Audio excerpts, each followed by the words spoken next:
You have a prepaid call. You will not be charged for this call. This call is from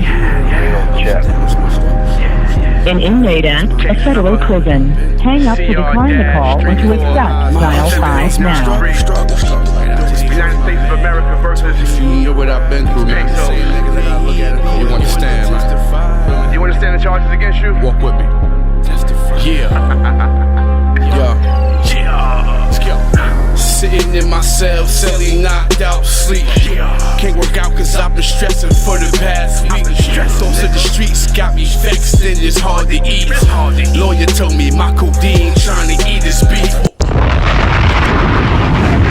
You are now tuned in to True War Chronicles. At that point, from being from Jersey, all I ever heard about Rikers Island was Cool G rap song. You won't be smiling on Rikers Island, Rikers Island, Rikers. That's all I heard, bro. So I'm like, damn, right? I'm like, yo, I'm being real. I said, yo, I can't stay here. They was like, nah. They was like, no, I can't stay here. I can't chill. They was like, nah. So we get on that bus. Right. We going over that long ass bridge. So it's a dude that's on the bus. He came from the outside hospital. They done buck 50 across his face. Right. So I'm looking at this shit. I'm like, oh shit. What the fuck is I'm getting? What the fuck is this, bro? Oh Real shit, bro. I'm like, what the fuck is this, right? Fuck, I got going on. Yo, I got a naughty hoodie on. Jersey, right? for real. Word is born. I got a naughty hoodie on. Word is born, right? So, so he was like, yeah, they all had came together, and when they got to the island, they flipped on him, right? And went with the, I guess the guys that was in the dorm, whatever, and flipped on him. So we get to the island, and they put us in cells with Manhattan over top. If you came from Manhattan, Queens, it was all over top of the little cell you put in Manhattan. So I'm coming from Manhattan, but and the Bing was right across from the whole joint. When we first get there, it was the Bing. So I'm looking at motherfuckers crawling all down in this little cage. They all down, they looking at all this, right? So I'm like, what the fuck? So we take him to I was a C-74. I can't remember what mod. It was C-74. Okay. It was juvenile mod. I don't know. It was mod 10, 11. Because it was so long, but I can't remember. But I was a C-74. Right. So I get into the dorm, big ass open space, just beds and shit, right? So I come in, so I'm just peeping. I'm peeping the dorm. I'm looking.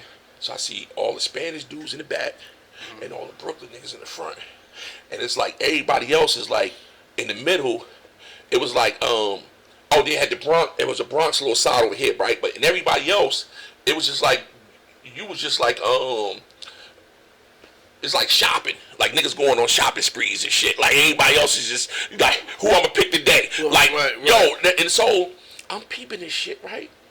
So the next day, Ninja Turtles raid, they come out with all type swords and all this shit. So I'm like, I came from the youth house. I ain't seen no swords in the youth house. Yeah, youth house niggas out there knuckling. These right. niggas got swords coming out this, and then they come in and they tell you look straight ahead. You can't move, straight ahead. So now I can't use the phone because I got a Jersey number, so I got to wait till the council come in to go use the phone and shit. Right. So I'm on my bunk. We going to breakfast. You got to go to metal detectors. I'm like, where the fuck is I at? What the fuck is this, man? We got to go metal detectors to eat. You know what I'm saying? This shit ain't even safe in the kitchen. This shit is a shock to me, right? It ain't safe in the kitchen. Yo, so we eat, the adults over here, the juveniles arguing with the adults. I said, oh, and I tell you, I'm a nigga that keep it real. I finally get to the council to use the phone. I told my mother, yo, what's taking y'all so long with my motherfucking bell? Get me the fuck I said, yo, this shit is, I said, this prison. This ain't, I said, and I ain't never been, but this is prison. Like, that shit I'm seeing in here is prison. Right? Like, you know what I'm saying? Like, hey, bro. All I remember, right, it was a dude from Brooklyn. Oh, he had like a titty like on his neck. Like, it was like, I don't know, it was like something that formed on his neck. He was like running all the Brooklyn dudes and shit, you know what I'm saying? So one day I'm sitting on my bunk. It was a dude from Queens. I think he was from Queens. So a dude went to the bunk, sat on the side of him, right? So I just see him. He take his sneakers off. They switch sneakers. I'm like, okay, I see what's going on. Rob nigga for the shoe. I see what's going on. Right? So I'm walking by niggas' bunk. Niggas got like 30 jeans. So me, I'm naive. I'm like, damn, niggas' mom's looking out for him, right? I'm naive to the mom. That's their mom. Hey, yo, word up. That's their mom's looking down Hey, yo, for. word up. He said, motherfucker, yo. He's like his head wrong with an on-time fucking high. Stickum came in on-time fucking high this bitch. Hey, yo. So, hey, yo. They don't even know their mothers in this motherfucker. So I said, all right. So I'm looking, I'm like, okay, my number about to be called. Because I'm seeing them make their rounds, right? So I'm like, yeah, my number coming. All right, sure. I'm gonna get the fuck up out of here. So, dude come. Yo, nigga sit on the end of my bed. I jumped up right with him, side by side. Spanish dude. He was like, yo, let's trace it. I'm like, nah. Everything he's saying, I'm just cutting him off. Nah. So in my mind, I just keep hearing my brother say, you let somebody take something from you once. All that shit just keep ringing in my mouth. But I ain't gonna hold you. Nigga was looking at my shirt. My shit probably was like this. You probably could see my heart because I wasn't scared, but I was nervous as hell. Because I'm looking at these knives. I ain't never been around no knife fighting, them shit like this. Right? So I'm just like, yo, just let somebody take something from you. That's all that kept going in my mind. So everything said, nah. He was like, yo, let's trace. Nah. Right? He said, let's go in the back. Nah. Because I already know if I go in the back, y'all going to thrash me. We're going to do it right here. Right. They yelled, child. Boom. Oh, that's what I had to say. I said, yo. I said, I'm going to take a whole tid beat down for my sneakers. Ain't nobody getting my sneakers. Everybody take the shoes. Right? That's the worst thing that can happen. Yo, they yell, chow. We go to chow. Now, I ain't going to hold you. That was a long walk to chow. Right? Because my mind is thinking about when I come back, I got to deal with this. Right? So it was a long walk. We eating, it was oatmeal. Right? All that shit was long. Everything was long. Eating, all that shit was long. You know, like 3 o'clock high. That shit is like, man, I got to deal with this fucking nigga when I get back to this fucking... So when I'm coming back, everybody in line that got their shit took. Like, yo, man, why they fucking with you? They was like, yeah, I heard you said you take the whole deal. In my mind, I'm like, why are you even speaking to me? They done took your jeans, sneakers. Why are you even talking to me? I don't even want to talk to y'all, man. You know what I'm saying? So when I get back, dude come back up. He was like, yo, you good, man? He said, we just wanted to see if you was a herb nigga. So I ain't gonna lie. I was like, inside, I was like,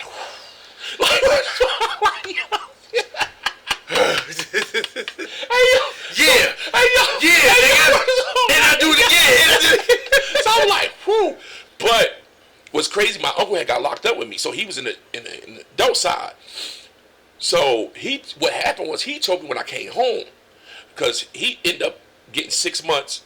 They gave me 5 years probation. Okay. Right? And let me go. I went back to court in like 3 weeks, and they let me go 5 years probation. I copped out the 5 years probation. He copped out the 6 months and 5 years probation. But what he told me was, my uncle, when he came home, he was like, yeah, I heard you had a problem over there. So I'm like, how you know? He was like, come on, nephew, I've been jailing all my motherfucking life, nephew. He was like, yeah, man. He said, remember the kid that was locked up with us in 30 precinct that threw the big Spanish boy that threw the dude off the roof? We was locked up in the 30 with a Spanish dude threw somebody off the roof. Oh, shit. Right? And we went through central booking with him. We went through the whole process. He didn't speak no English. Right. Went through the whole process. He was like, yeah. He was like, when you stood up for yourself, he told the Spanish boy, nah, let him good. He good. Word is bond. Never know who watching. But all of that built me up to when DC, coming to DC, we caught a charge, me and Tretch. Naughty was performing at this time. I'm the road manager. He was performing in DC at Dream nightclub. And after they finished performing, dude trying to get in the back where they at. I'm like, they getting dressed. If y'all supposed to be back there, I'll let y'all boom. But the dude wasn't trying to hear it. He just wanted to come back there. So I'm like, bro, you can't come back here. When they finish getting dressed, we allow everybody back here. He ain't want to hear it. We arguing, boom, boom. He just stole me. Boom, bang. His man stole me. Boom. So I'm like, yo, word up. So I done hit one wall, then hit the other wall, the other hit me. So now I'm fighting both of them. We in a long hallway. Everybody that's with us all the way back there. So I'm rocking with both of them. They getting the best of it. They getting out on me too. So my man must have seen it. Boom. So one come. Boom. Another one come. Now we done turned the ties done changed. So, and I was at the point where, at that point, I was drinking a lot and I was messing with them E's heavy. So we started rocking them. Boom, boom, boom. So now it was a Corona bottle right there. I take the Corona bottle, bust it off his head. Bang. And it shattered. And I started jugging him. Wong, wong, wong, wong. So when they stopped it, I just had mad blood on me. So the security like, yo, we got to get y'all out of here. But as they getting us out, the police is coming up. I got all blood on me. Tretch got all blood on him. They stop us. They only locked me and him up. We get to the precinct, wake up. I'm affected, coming off drinking them E's. So when I wake up, I'm like, yo, we locked up? I ain't even really remember we was locked up. I'm like, yo. So they start telling us our charge, aggravated assault with a deadly weapon. I'm like, yo. I don't even remember this shit. Damn, right. So the head U.S. Marshal in D.C. that's overrun the jail, he come. He said, yo, because they must have a Tretch in here. He come see him. He said, yo, I'm going to try to get y'all charges dropped. He come back. Okay. He come back. He said, yo, man, you did too much, man. Damn. He said, y'all, only best thing I can do is get you released on your own recognizance. So they got us released. So we started fighting the charges from the streets. Well, we had the same lawyer as Jason Williams had when he killed his driver, the basketball player. We had him. Okay. So the first day we go to court, he finished. He said, I can't represent y'all. I'm like, wow, what's up? He said, the judge is a Q. The dude you did it to is a Q, and I'm a Q. I'm going to give you a number of another good lawyer, but I can't represent y'all. So after politics behind politics. After he left, I told Tretch, shit. I said, yo, we going to jail, bro. The judge accused the dude. I said, we going to jail. So we fighting the case from the outside. So finally, they was trying to give both of us 7 with a 3 or something like that, if I can recall. So we keep going back and forth. So I'm like, yo, if he go to jail, all the money stop. He the head. I said, yo, look, I tell a lawyer, go in there, tell him, if I'm a cop out today. Give me the cop out. I'm a cop out today. I'll take a year and cop out right now. Let's finish this. So he go back in, come back, and he tell him, they was like, all right, I got you 5 months. You got to go today. So I'm like, all right, I'll go today. Cuffed up, took me to the back. So one of the U.S. Marshals on the joint, he said, yo, man, he said, you going to D.C. jail? He said, that shit is off the hook. He said 2 people just got killed in jail on 23 and 1. So it took me all the way back to Rikers Island again, right? So I go into the jail. Heard a lot of shit about DC jail. Yeah, bro, I go into the jail, and they on 23 and 1. So at this time, my little man, he fighting a murder. He on a run for a murder. So he on a run. So I'm worried about him. So I'm like, damn, I got to get to the phone. But they letting top out first and the bottom out second for 1 hour. But the top jokers. It's only 4 phones. They tying the phones up for their mans to get for the bottom. I got to get on that phone. You know what I'm saying? So when we finally come out, I see the phone wrapped up. But I got to get on the phone, man. I unwrap the phone. I'm on the phone. I'm talking to my sister like, yo, what's up with Flop?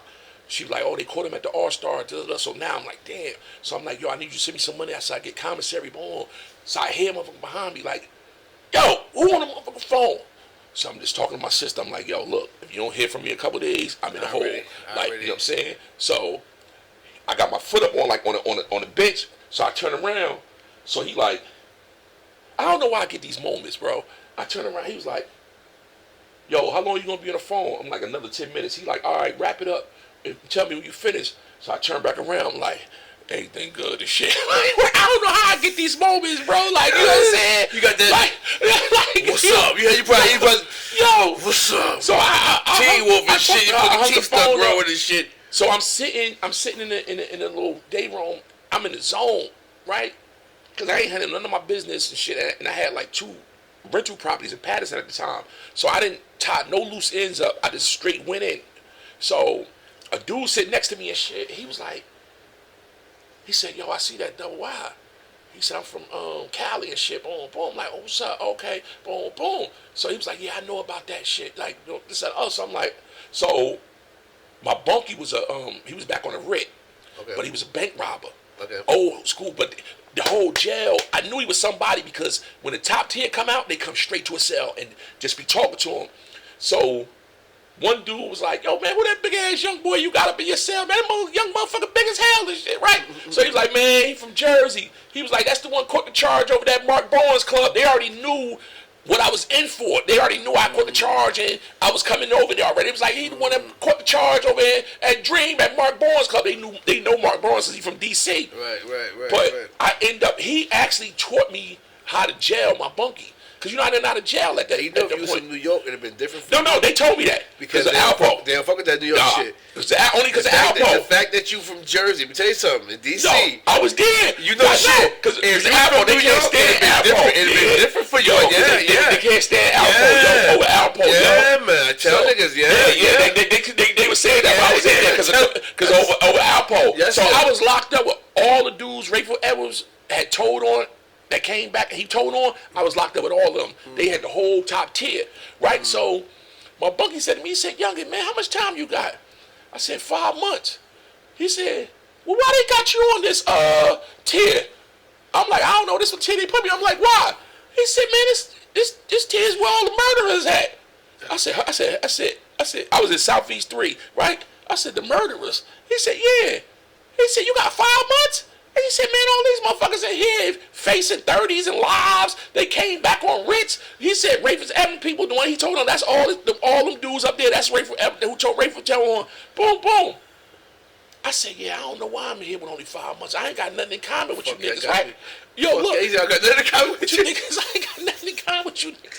I ain't got nothing in common with you niggas. We ain't got no relation. Hey, yo, and I ain't even gonna hold you. I tell you, I keep it real. When the no counselor came in, I said, "Hey, man, I need to step in your office and talk to you, man." I said, "Hey, man." I ain't comfortable with these surroundings. I said, "Hey, man, I got 5 months. Why I'm on this tier? This is the what they call high it? profile tier, Yeah. right? I said, "Why I'm on this tier?" He said, "Oh man, we ain't got no else to put you in the jail. They looking at your charge and looking at how big you is. They probably think." I said, "Oh, I got 5 months. These niggas got 500 years." Right. I said, "We ain't got nothing. I'm about to get up out of here." No comparison. Like word is born. But word is born, I ended up meeting some good men from there, right? And I stayed on that tier for about 2 months. And he taught me how to jail and shit. Like, you know what I'm saying? And I ended up getting cool with a lot of them dudes in there. And then they asked me, they was like, "Yo, you want to move to the tier that serve the food?" And I was like, "Yeah." So then I started coming to everybody's tier. So I'm coming to my tier and I'm bringing notes to people from, they like, "Yo, Soup, yo, take this upstairs. We going on what's called?" I'm like, "Yeah." So I'm taking notes. So I end up getting cool with motherfuckers on that tier. And I end up having a fight in the kitchen. And end up going to the hole. When I get to the hole, like 2 dudes that was from it was like, "So what you doing?" I'm like, "I had a fight with a dude in 39. So they're, we gonna shit him down tonight." Word is born, shit a nigga down tonight and everything, man. And end up meeting some cool dudes. Even when I came home and Naughty was in DC for something, and they was at a Georgetown game and ran across the. They was like, "Yo, you know Soup?" They was like, "Yeah." They was like, "Yo, we was in DC jail with him and shit." They put me on the phone with him.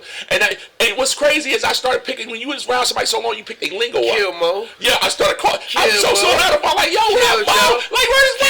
What up, Joe? Yo, so Vince said, "Damn, so you went right back to it and shit," because it was just subconsciously What up, in my Joe? mind and shit. You know what I'm saying? They got their own lingo. Yeah, Big shout and to even DC, my bunkie ended up going. He was in school kill with my cousin Dame and Ski, and he asked them. He was like, "Yo, y'all from Jersey?" Like, "Yeah." He was like, "Y'all know Soup?" So Ski was like, "Yeah, he from my hood." He said his cousin right there. He was like, "Yeah, man, we was down there, DC jail with him and shit, this and the other." That's, man. But but it was wild, yo. I got a lot of good men. Big shout to DC, man. I got a lot of good men out there in DC.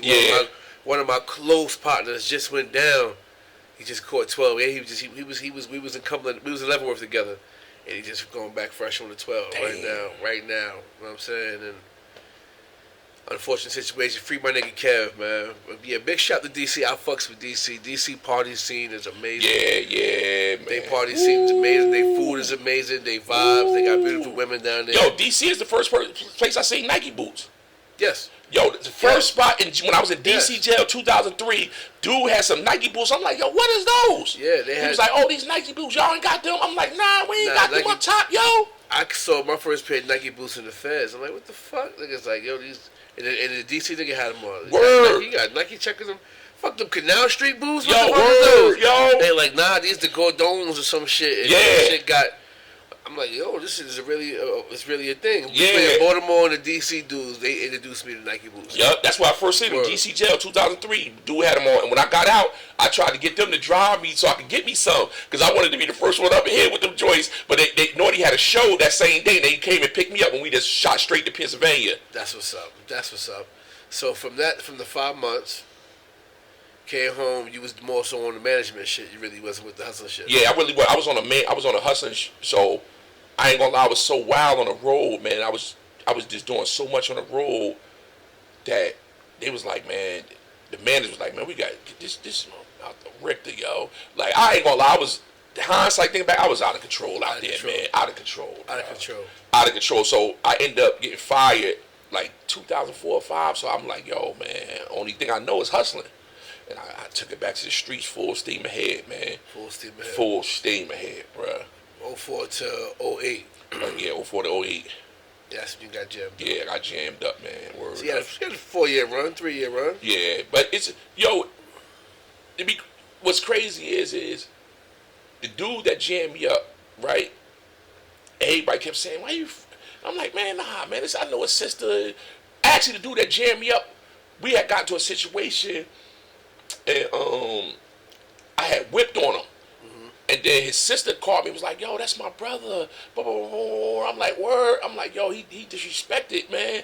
There's other. So when he came home from jail, I started rocking with him, right? Because he had the plug.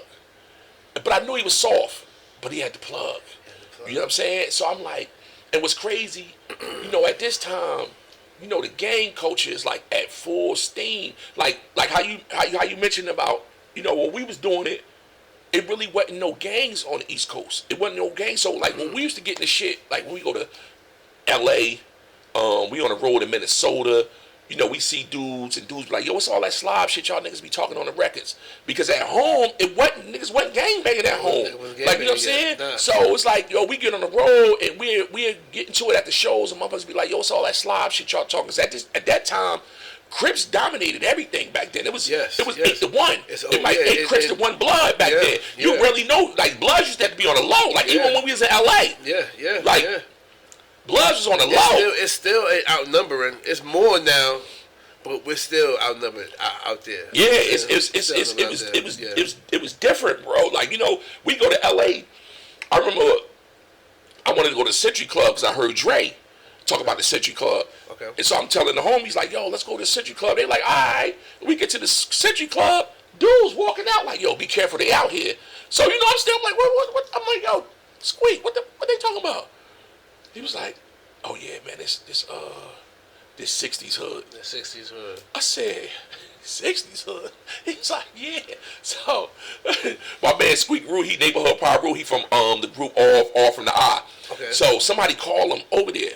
So he come back over, he's like, yo, we gotta be out, yo. He was like, yo, niggas about to start tripping. He was like, I got to pass, but niggas about to trip. I was like, nigga, we from out of pocket. We ain't got to, nigga, get the cars, pull the shit up. Right. I'm like, why y'all ain't tell us we ain't supposed to be over here? He was like, man, y'all said y'all wanted to come to the, I said, if you had said it's the rolling 60 hood, I would have told you we pull it up. Yo, we end up. Nah, you can't take us where we ain't supposed to be at, motherfucker.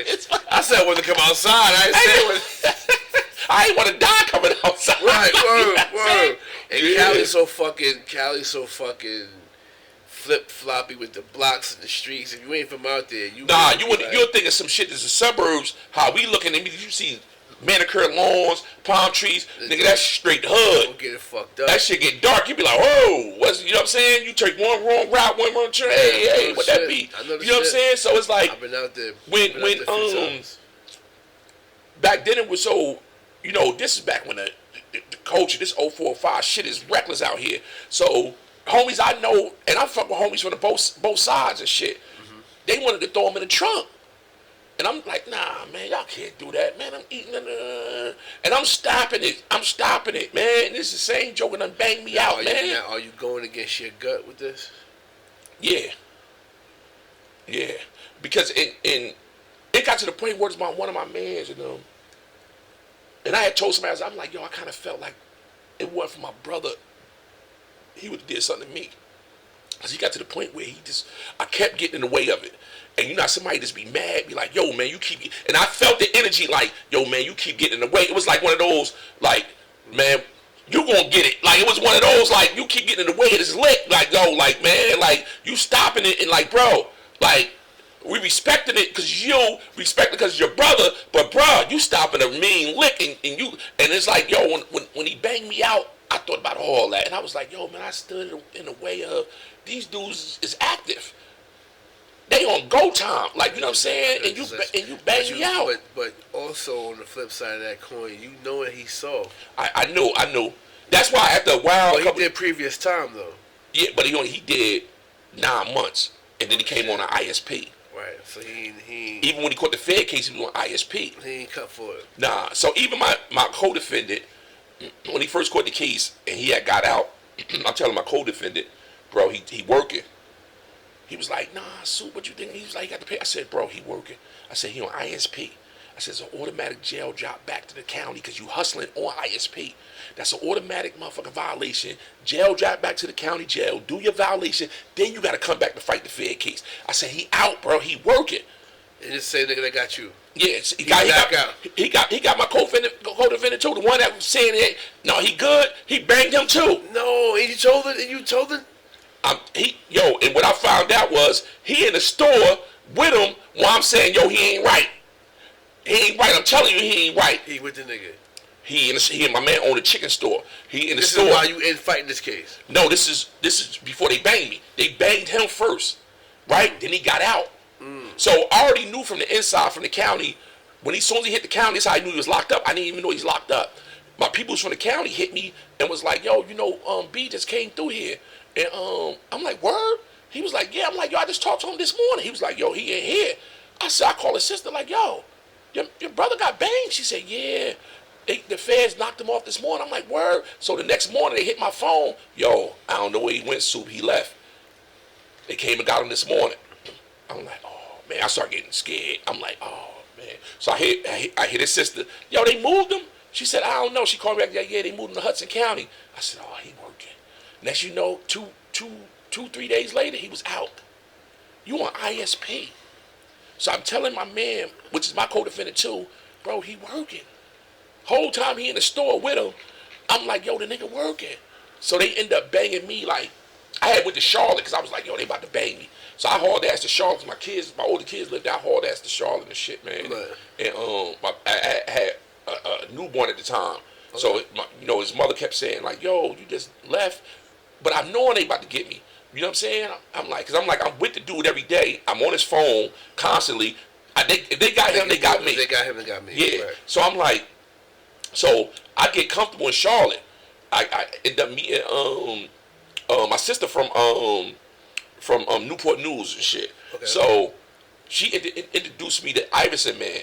Okay. And I'm in a strip club. I think it's Onyx down there. I'm at the strip club, and at that time I was doing Jersey Girls up here, bringing all the porn stars up here. Okay. So I meet him. He like, yo, man, there's a dude I bumped into some years ago. We lost contact. I'm trying to see if you could hook me. I'm like, where you from? He was like, East Orange. I'm like, if you get money from East Orange, I know him. He told me the name. I'm like, oh, I know him. Hold on. Called him. Yo, you know a dude? Such and such, such. He's like, yeah, that's Iverson, man. He was like, I put him on the phone. Hung up. He said, yo, whatever you want in Charlotte, you got.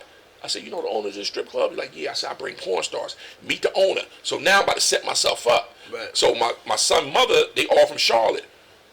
My other son mother, they all from Charlotte. My oldest kid mother from Charlotte. Now her little cousins that was kids back then, they all grown now. They like 19, 20. They active. They pulling up on me, right? They moving out here. So I'm like, oh. So I'm at that time the what you call that joint? They Sour Diesel was jumping during that time. So I got the Sour Diesel with me. So everybody like, what's that? So I'm letting them hit it. They was like, they ain't got that down here. So now my mind rolling. I'm like, yo, I got the strip club. I could get the Sour Diesel, give it to them, let them bang it out.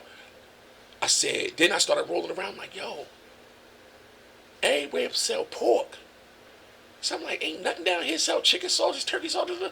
So now I can open a breakfast spot from 6 in the morning, 12 in the afternoon, sell all chicken sausages, nothing that's pork. I said, there's so many people from up top that live down here that don't even want no pork on the grill, none of that. Right.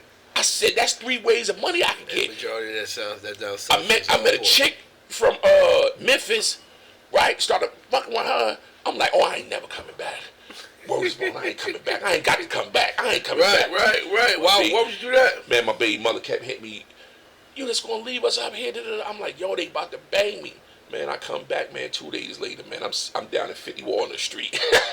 Knock my door at 6 in the morning, man. You already know shit. Yo, why would you 6 come in back? the morning, man. I should have never came back, man. Why would you come back? 6 in the morning, bang me out, man. Shit, man. That Fed is different, man.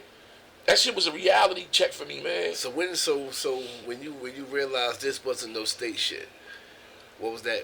When they kicked the door in. What was that feeling like? I got sad because when they kicked my door and I was living in Orange. I seen the Orange PD jackets, then I seen the North PD jackets, then I see the East Orange PD jacket. They coming in one at my house, one after another. So I got happy. Task force. Yeah, they task force and so I got happy. I was like, oh, this some state shit. I'm good, right? When I seen that DEA jacket come in behind that, I said, oh shit, yo, it's over. And to be honest with you, mentally I prepared myself to do 15 years because I know what I was on the phone doing. You know what I'm saying? So mentally, I prepared myself for 15 years. I'm like, all right, I know I could do 15.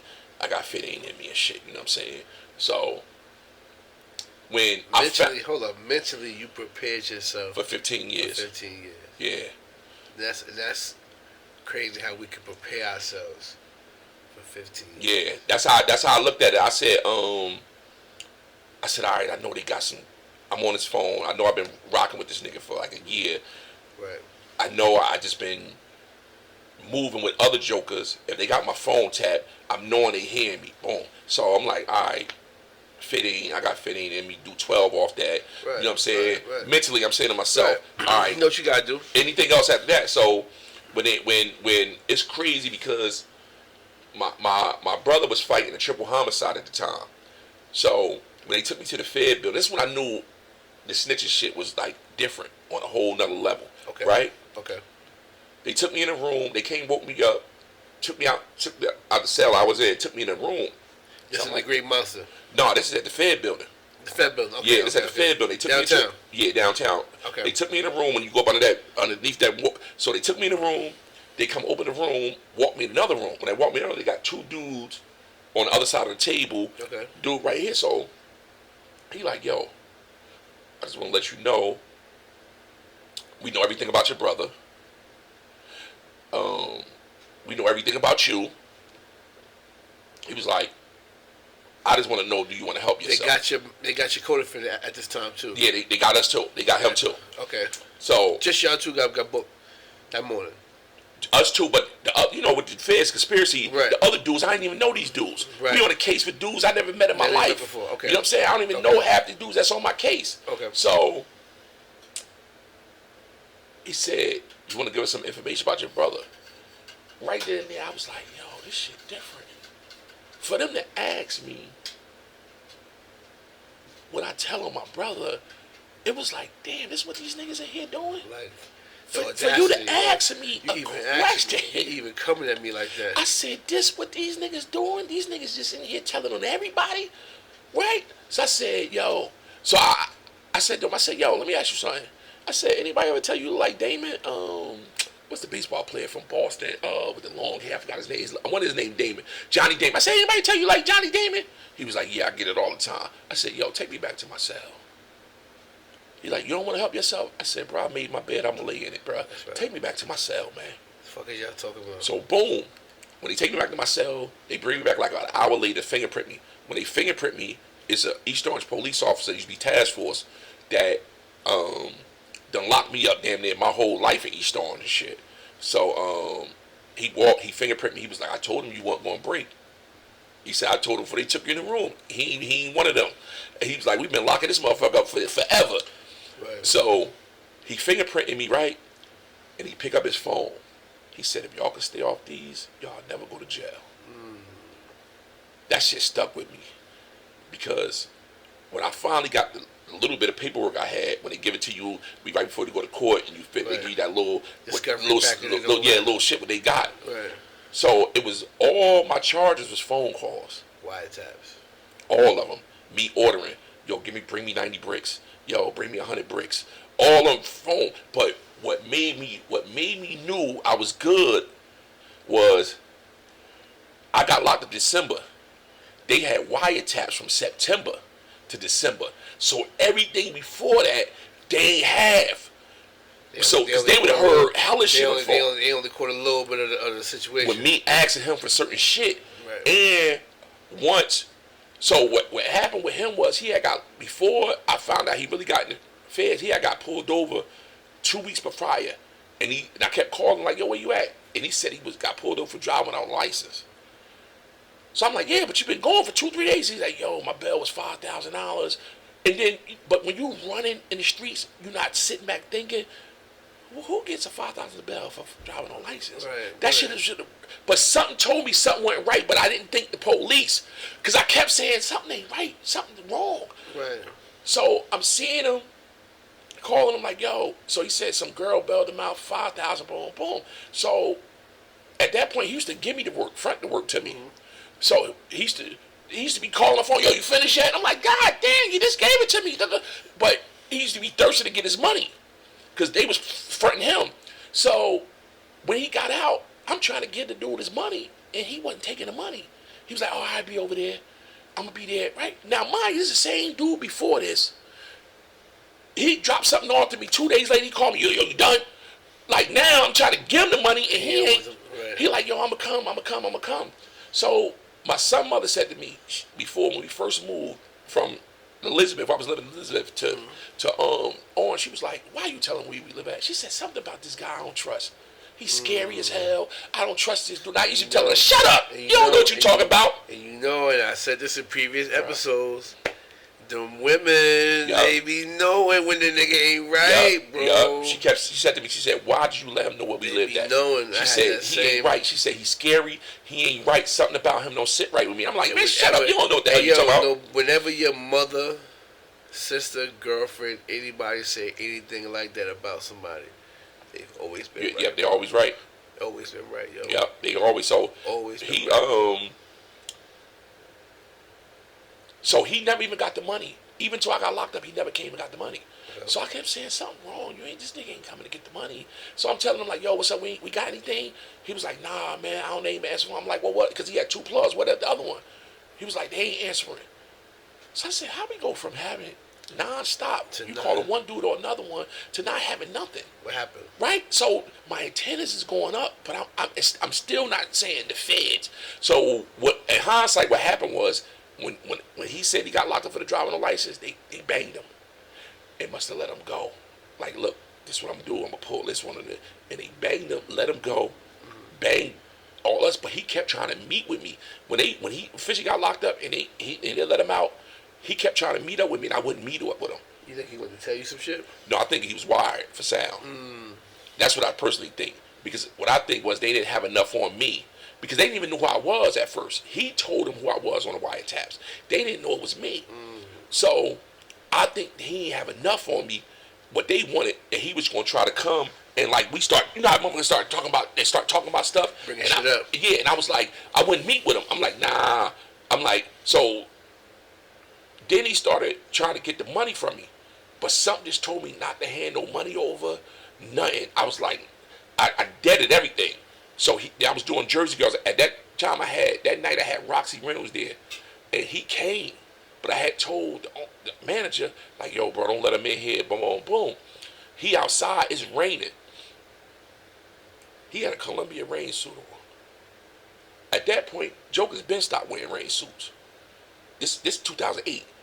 Joker's been stopped wearing rain suits, Columbia rain suits. When I looked out the door, he had a Columbia rain suit standing in the rain. They wouldn't let him in because they told him Soup said you can't come in. So they wouldn't let him in. So my little nephew with me, he was like, yo, Soup, you want us to go out there? And these little hitters from Avon, I'm like, heck no, y'all ain't about to get banged this moment. They bang me. Like, y'all work this ball. I'm like, he working. Like, you know what I'm saying? So this one different. 2 days later, not even 2 days. That's when I went down south, came back, and he already had put it in motion. And he banged both plugs out from New York. He banged out dude from Atlantic City that was coming up buying hellish joints from him. Dude, a female and a dude that was buying shit from him in down south Jersey somewhere. The chick used to drop the shit off. He banged her out. The spot off of 16th Avenue used to put the stash box in. He banged them out. Sent the feds over to him. Yo, when I got my official paperwork, as soon as they kicked this door in, he already told them, yo, yeah, I'm waiting for money from me from the bricks he gave me from 2 days. My name all in the paperwork with him telling them he waiting for me. So he been working. To me, I think he been working since the before case. Yeah, I think he was. Yeah, to me personally, I think like a lot of these jokers, like they just don't start They'll just start working. I don't think so. No. I think they already been given information, feeding information and information. And I don't even, be honest with you, I'm not even going to say that it's a new thing. Because to me, when you look at hindsight, and you've been in the feds, when you look at hindsight, I start saying, yo, I think a lot of these motherfuckers in the 70s was doing that shit too. 80s, but they was doing it quietly to get rid of competition. Yeah. You know what I'm saying? This it's not no new thing. They was just doing doing it. I got locked up in Virginia. So when niggas in Virginia snitched on a nigga from up north, They don't consider snitching. they don't consider it snitching. It's considered get that nigga out the way. Yeah. Right? They do that in Pittsburgh too. Robbing, killing. So when you out of town, I believe that's the general law. When you out of town, he not from around here. Yeah, he out of Get town. that nigga out of the way. He fucking up women. He getting money down here. He benefiting off us. Let's eat off him to a certain degree and get him out the way. Yeah. So whoever does that still get a pass to come back to their neighborhood. But and you've been in the feds, you know, they do that. It's certain like if you Spanish, like and you telling somebody black, that ain't telling. That's snitching either. That ain't telling. No. That ain't telling. So the Mexicans and the Spanish could bring down the whole black. And that's not considered telling. No, exactly. That's not considered telling. No. And you've been in the feds, I've been in the feds, and people that's in the feds can vouch for that. They don't even consider that telling. No. But, and I just want to have a real conversation, right, about that, right? What's crazy is, right,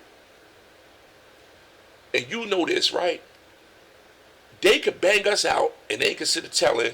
They ain't going to run their homie off the yard and none of that, right? Then you can bang them out. And they'll come to you like, yo, your man got my peoples, whatever, and we gonna run them up top. ASAP. That's crazy. Right? But they can tell on us. Yeah. And they ain't even gonna do nothing to their homie.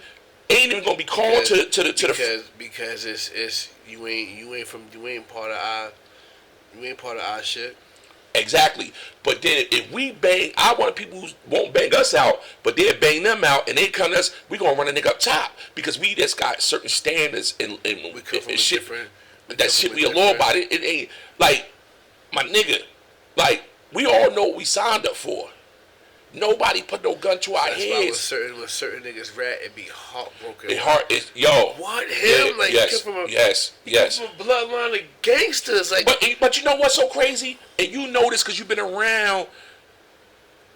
Some of the people you think won't tell, and some of the people you think won't tell won't. Because you'll see a motherfucker, you be like, yo, I know he gonna fold, and that motherfucker stand strong. And it be a lot of the females that be holding solid too. Yeah, they definitely. A lot of females be holding solid, and the men be rolling. And you gotta it's certain things that can happen outside that can give you context clues of how somebody gonna be inside. Yeah. Like with my rat, his woman was his weakness.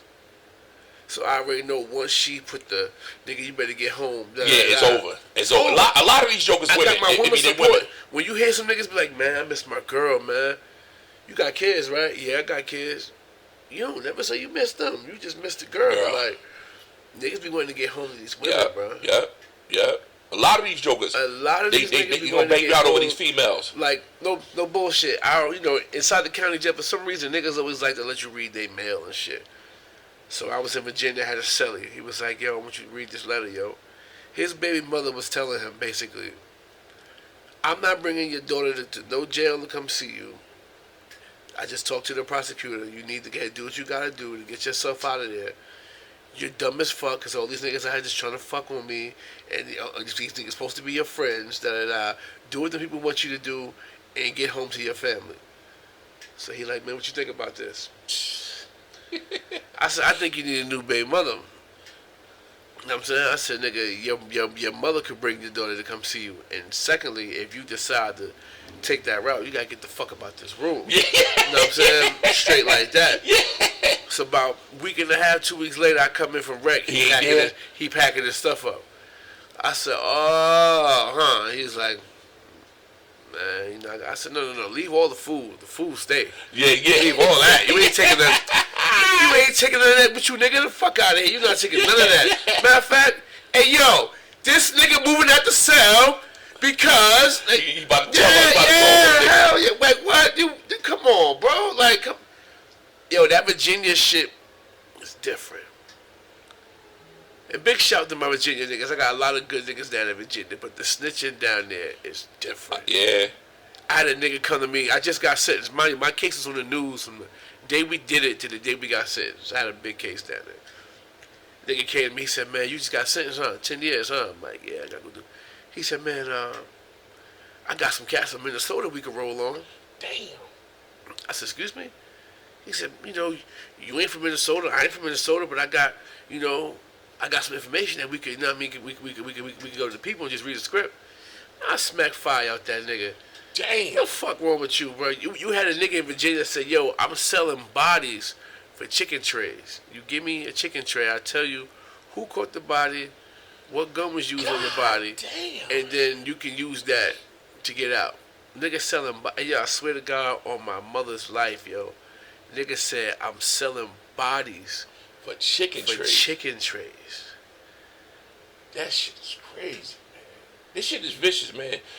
That's what made me, to be honest with you, that's what made me stop. The gangster snitch. Like, I said, that's what made me not hustle. Being in the feds made me say, I ain't never hustling again. Because I seen too many dudes come into the compound knowing they ratting or having homosexual activities, and they still eating with motherfuckers, still cool with them.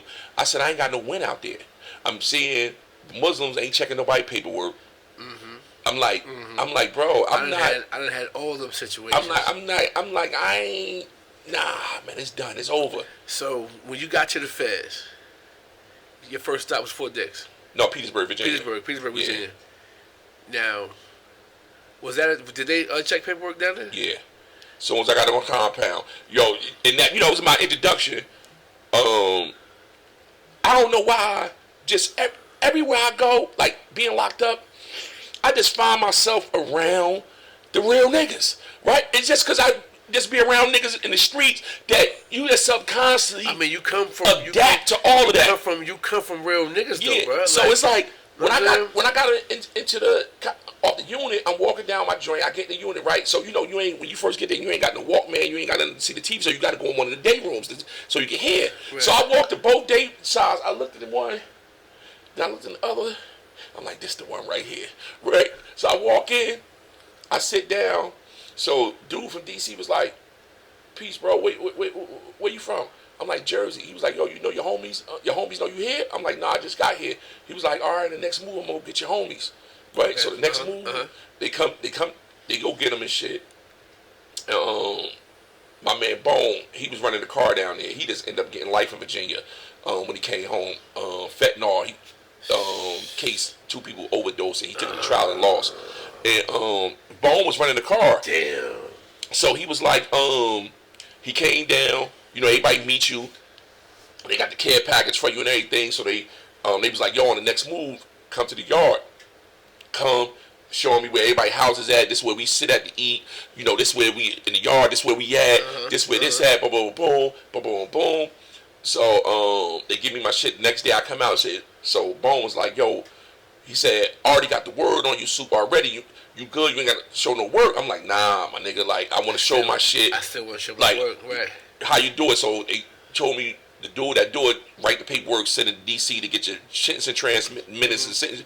That's what it was. Send your sentencing minutes, right? Sentencing minutes, transcripts. Yeah. So he was like, he write docket sheet, and all that. So he wrote the DC. It's a small little package. Yeah. Small little package. Got my shit back.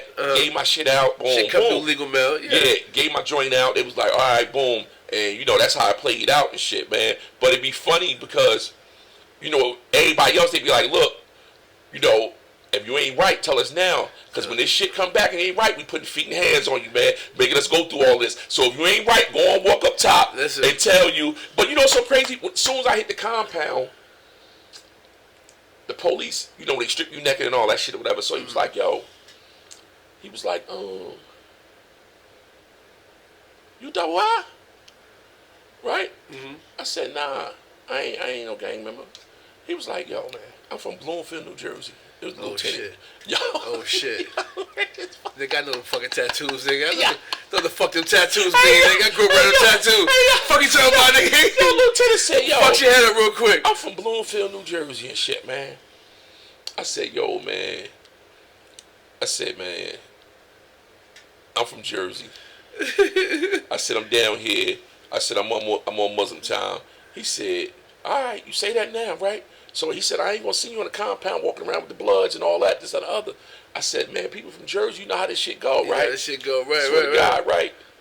Come on the compound. 2 weeks later, you know, we taking pictures out there. Right, I've been pictures with all the homies, right? Whooped up. Hey, yo. Whooped all the way the fuck up. They call me over the compound, Mari Terrell. Now, when you know, they call you that lieutenant's office, niggas want to know when you come back. You got to take somebody, you supposed to take somebody there with you. Yeah.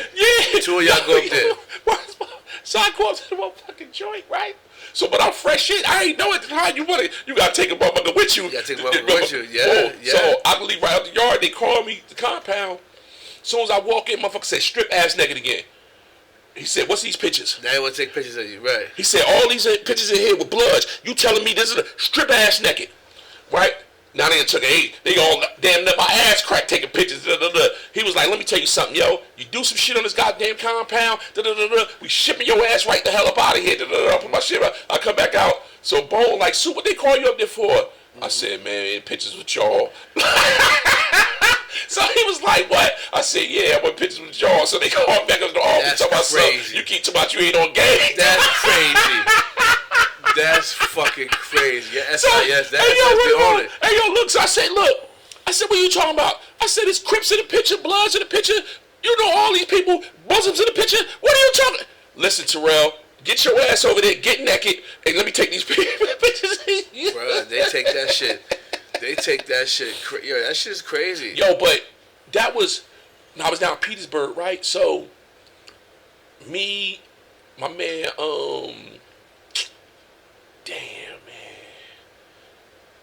I forgot this. Me, him, and dude 85 from DC. Okay. We walk to the yard. We about to go work out. So when I walk to the yard, this is like my first introduction of how real this shit was. Okay. We walk to the yard, motherfuckers is hauling ass off the yard. I'm talking about like with odds, big as 50-cent pieces. So they like, yo, don't go to the yard. Shit about to go down. So I'm like, we still walking. So I'm like, man, I'm going to work out. Like, boom, boom. It's like, yo, shit, going down to walk on the yard. So now I'm seeing Muslims coming out the yard with their eyes wide open. Like, yo, the Muslims and the Mexicans about the motherfucking beef. So I'm like, shit. I'm like, we gotta go to the yard. So my man with me, he's like, Soup, I'm coming to the yard too. So 85, he Muslim too. He hauls ass. He's like, I gotta go get my knife. He runs back to the unit, get his joint, come back out. Bro, when I walk into the motherfucking yard, I see some Mexicans on this side, some Mexicans on that side, some over here. I see the Muslims over here. But when I look out on the soccer field, I see like 60 Mexicans running off the soccer field to the little inside gate where the rec room at. Right? So I said, oh, this shit about to get ugly, right? Yeah. So I'm like, yo, what happened? So they telling me that a Mexican took a shahada. And they was like, yo, you can't be on the yard. No. Oh. And it was all over that. So the email telling them, you ain't got to check in. You Muslim now, you ain't got to check in. The Mexicans like, oh, no, he checking in. Oh, he going up top. Wow. Yeah. He was like, oh, no, he took a shahada. He was like, oh, no, he checking in. He going up top. So the email like, nah, we gonna go to war. He ain't going up top. He Muslim now. So I said, this shit about to get ugly. Now wait, now at this point you're Muslim. Yeah. But you rolling with the homies. Yeah. And I'm gonna tell you, I got called up about that with the Muslims. Because there's a conflict of interest. Yo, I got called about that. I got called about that. You know what I'm saying? Yes. So we on the yard. So the Mexican end up telling the E-man, listen, man, I don't want to see no bloodshed. I'm going to check in, and the next yard I go in, I'm come on the yard that's Muslim. He said, I don't want to see no bloodshed over me, right? So that incident happened. So now, mind you, I'm going to Jumar, boom, but I'm with the homies every day. The homies coming to the building, get me. We on the yard, we playing basketball with the homies every day. So one day, me, Killer E, damn, I forgot my man from Jersey City and shit. We walking, and the head of the Sharif team, he was like, Soup, he said, when you, he said the next move, I need to holler at you, come up to the building, the masjid, right? So we walk. I was like, all right, we walking. So I tell them, I said, yo, you know what that's about, right? They was like, what? So I said, because they had one of the other homies. It was a Brim homie. He was Muslim too, right? And they made him. They had called him, and he stopped fucking with homies, right? So I'm like, yo, you stop fucking with the homies. I'm like, he was like, yo, yeah. So I'm like, yo, hold on, bro. So I'm telling him, listen, man, you from Jersey, my nigga. I said, when shit come down in this yard, nigga, I said, you got to go back home. You don't know these niggas. You ain't gonna never see these niggas again. I said, but these niggas right here, you gonna bump into these niggas again, bro. Right. When shit go down, nigga. Because it's really 3 cars involved. You got the Muslims, you got the blood car, and then you got the up north dirty car. So it's really like a 3-headed sword on certain yards. Like you part of 3 motherfuckers, and if we all fuck with you, it's like, you know what I'm saying? Like, yeah, that's how they. The yard I ran. That's how they looking at it. So I go up to the joint. So they like, yeah, you know, the brothers wanted to know is like they beating around the bush. They like the brothers want to know. They keep doing that. Like I said, well, y'all want to ask me some blood? I said, yeah. I said, but I come up here and pray every day, right? I come up here when they did another, right?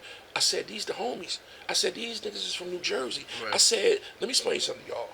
If y'all don't want me to come up here and pray no more, I ain't got to come pray because I ain't doing it for y'all anyway. Right. I can pray in my room. Right. I said, but let me explain something to you. When you see me and I'm on the yard and something pop off, don't help me. When something pop off with Jersey, I'm helping them. I'm on the yard. I said, I got to go back home with these niggas. Right. I ain't gonna never see you niggas again. Right. I said, so if y'all don't want me to come up here no more, I ain't got to come up here no more. I said, because I got to go back home. Right. And my name ain't going to be terrible in the streets. Somebody say, oh, yeah, Soup ain't right. Shit got real thick and ain't right. That ain't going to be me. Right. So they was like, no. We just, they wanted to know. So when I came out, the homies like, yo, what happened, Soup? I was like, so I'm telling them, I was like, man, I ain't thinking about these niggas, man. I said, yo, I ain't gonna never see these jokers again, man. It's the same issues. And I told him this. So I told him, I said, yo, bruh, I've been in the community 4 months. Y'all ain't asked me for my paperwork yet.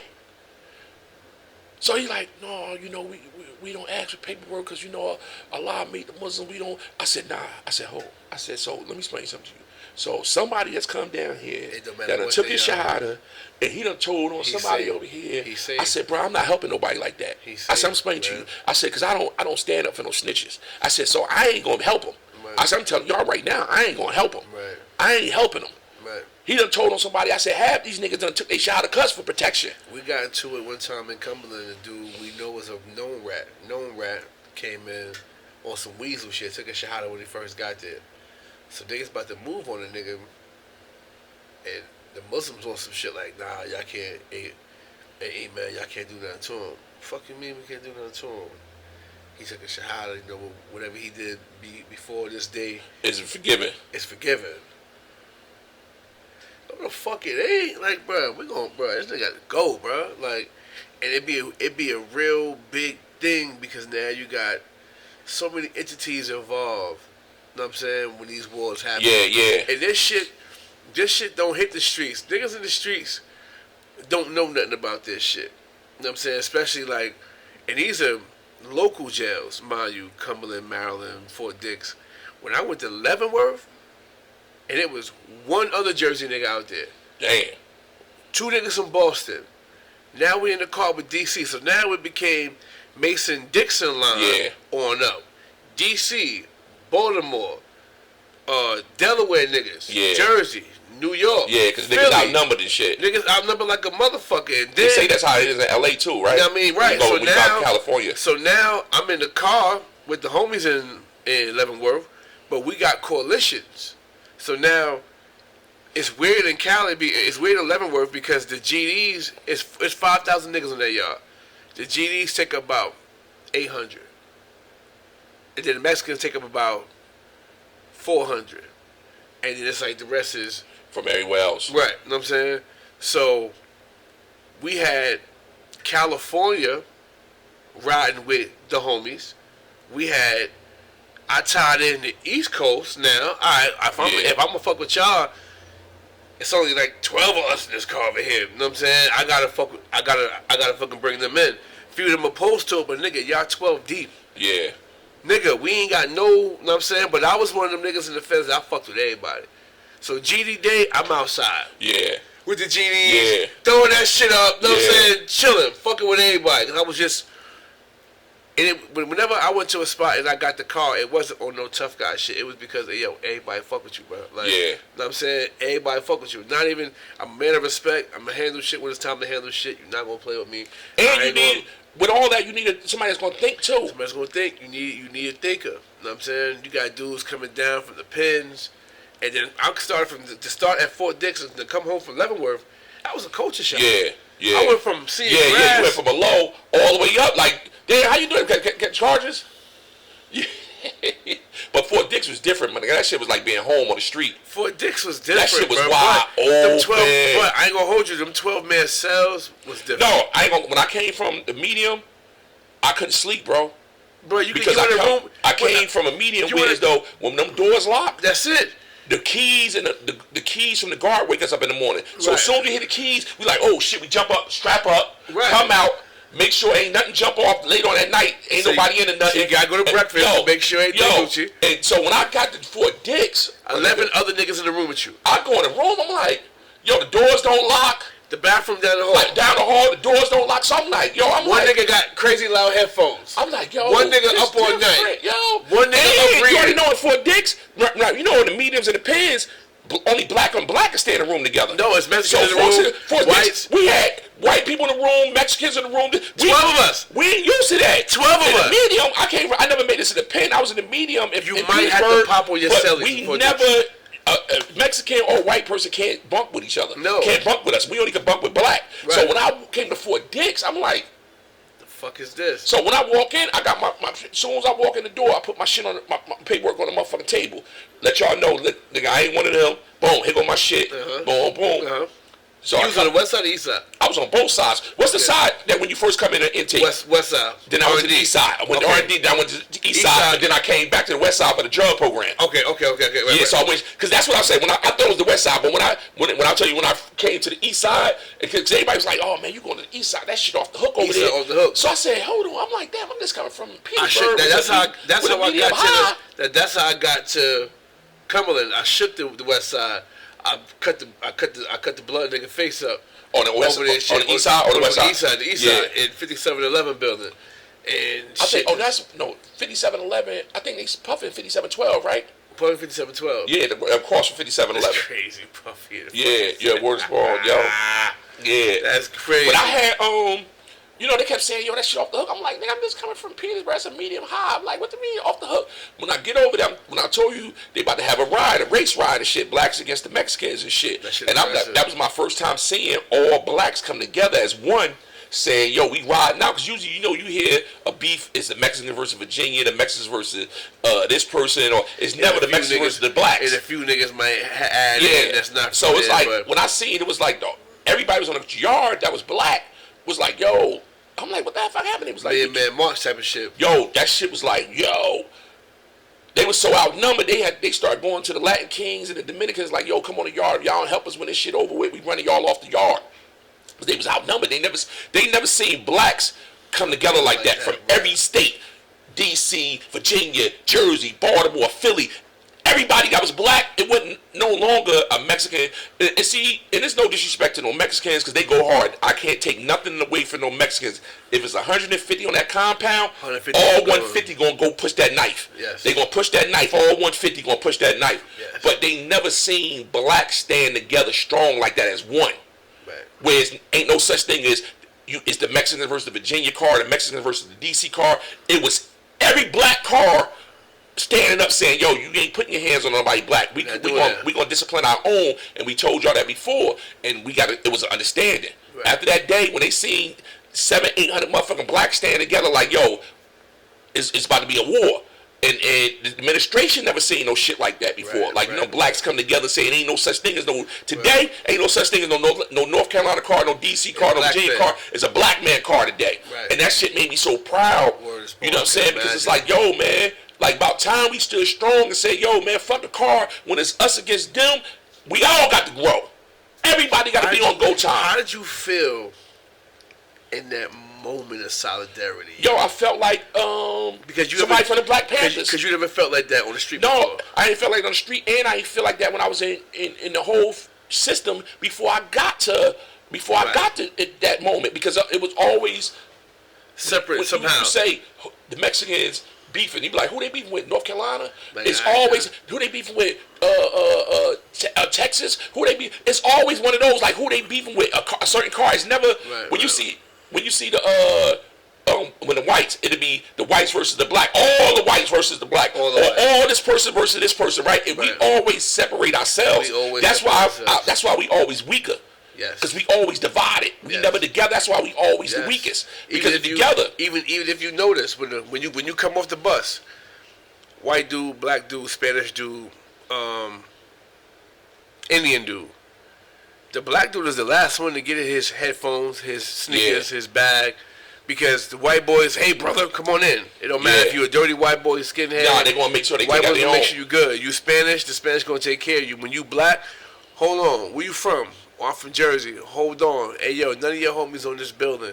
You gotta wait your next move to go out and go to the next building and get your stuff.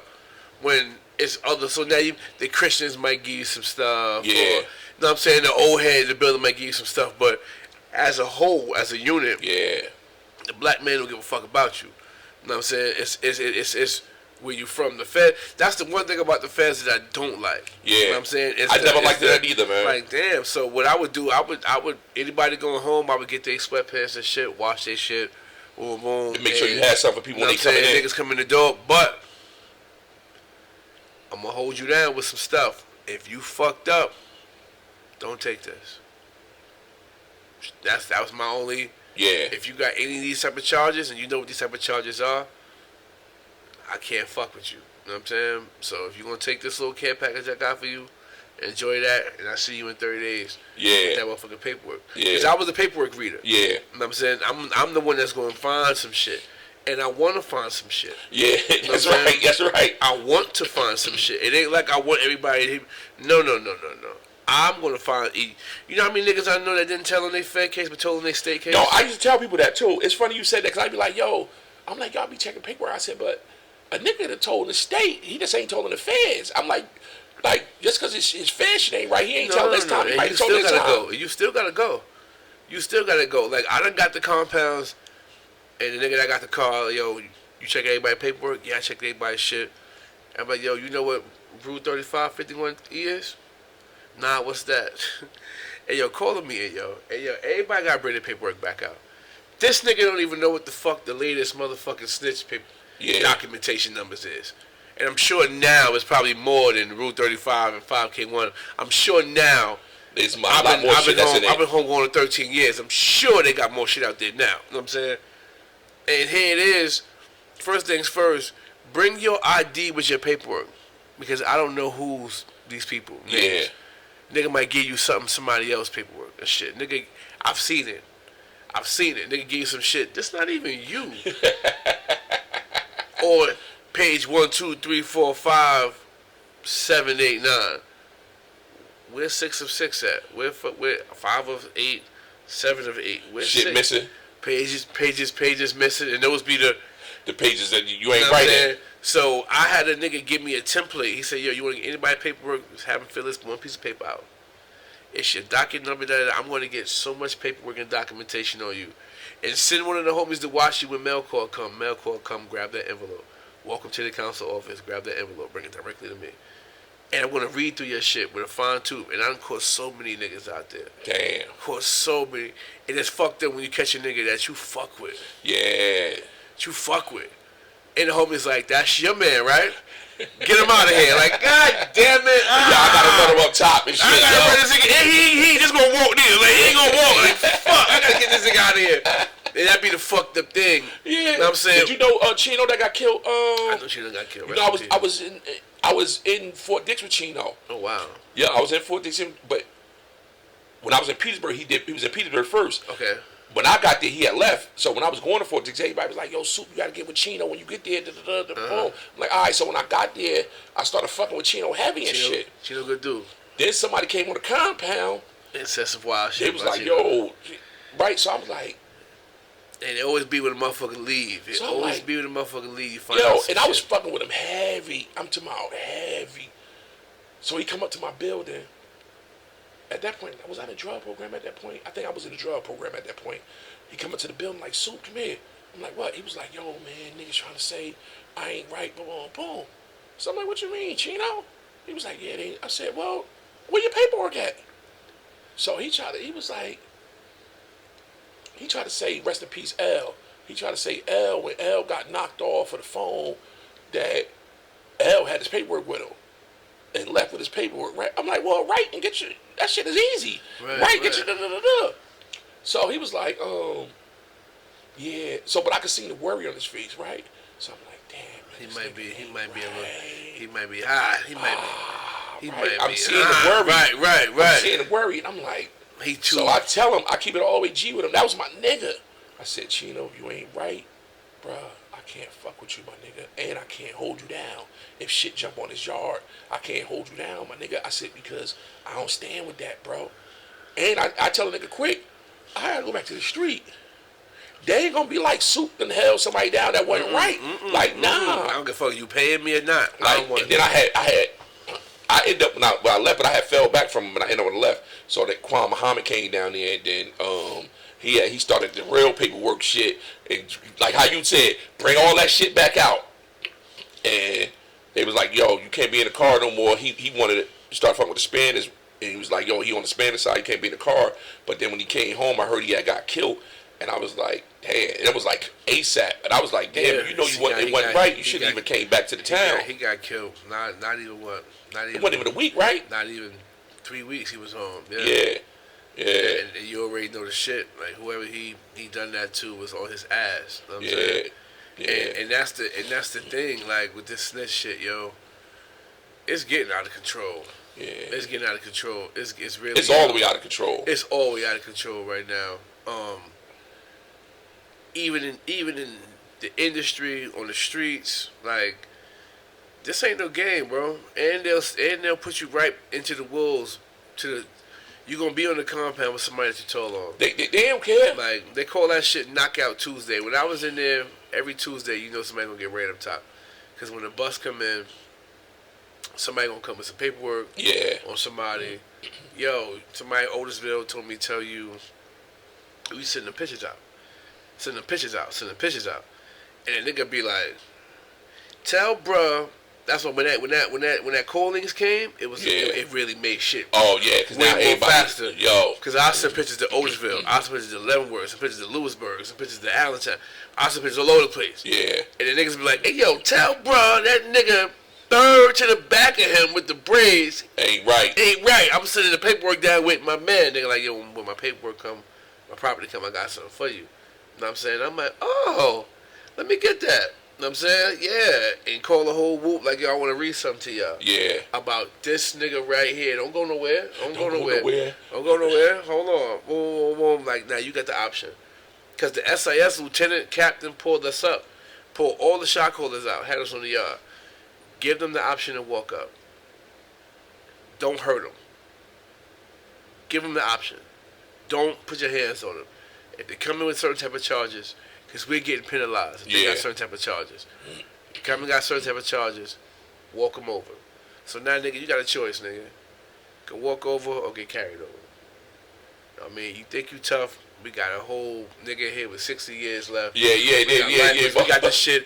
I fucking organized Team A, Team B. Team A is everybody. Niggas got 30, 40, 50, 60. These niggas don't give a fuck.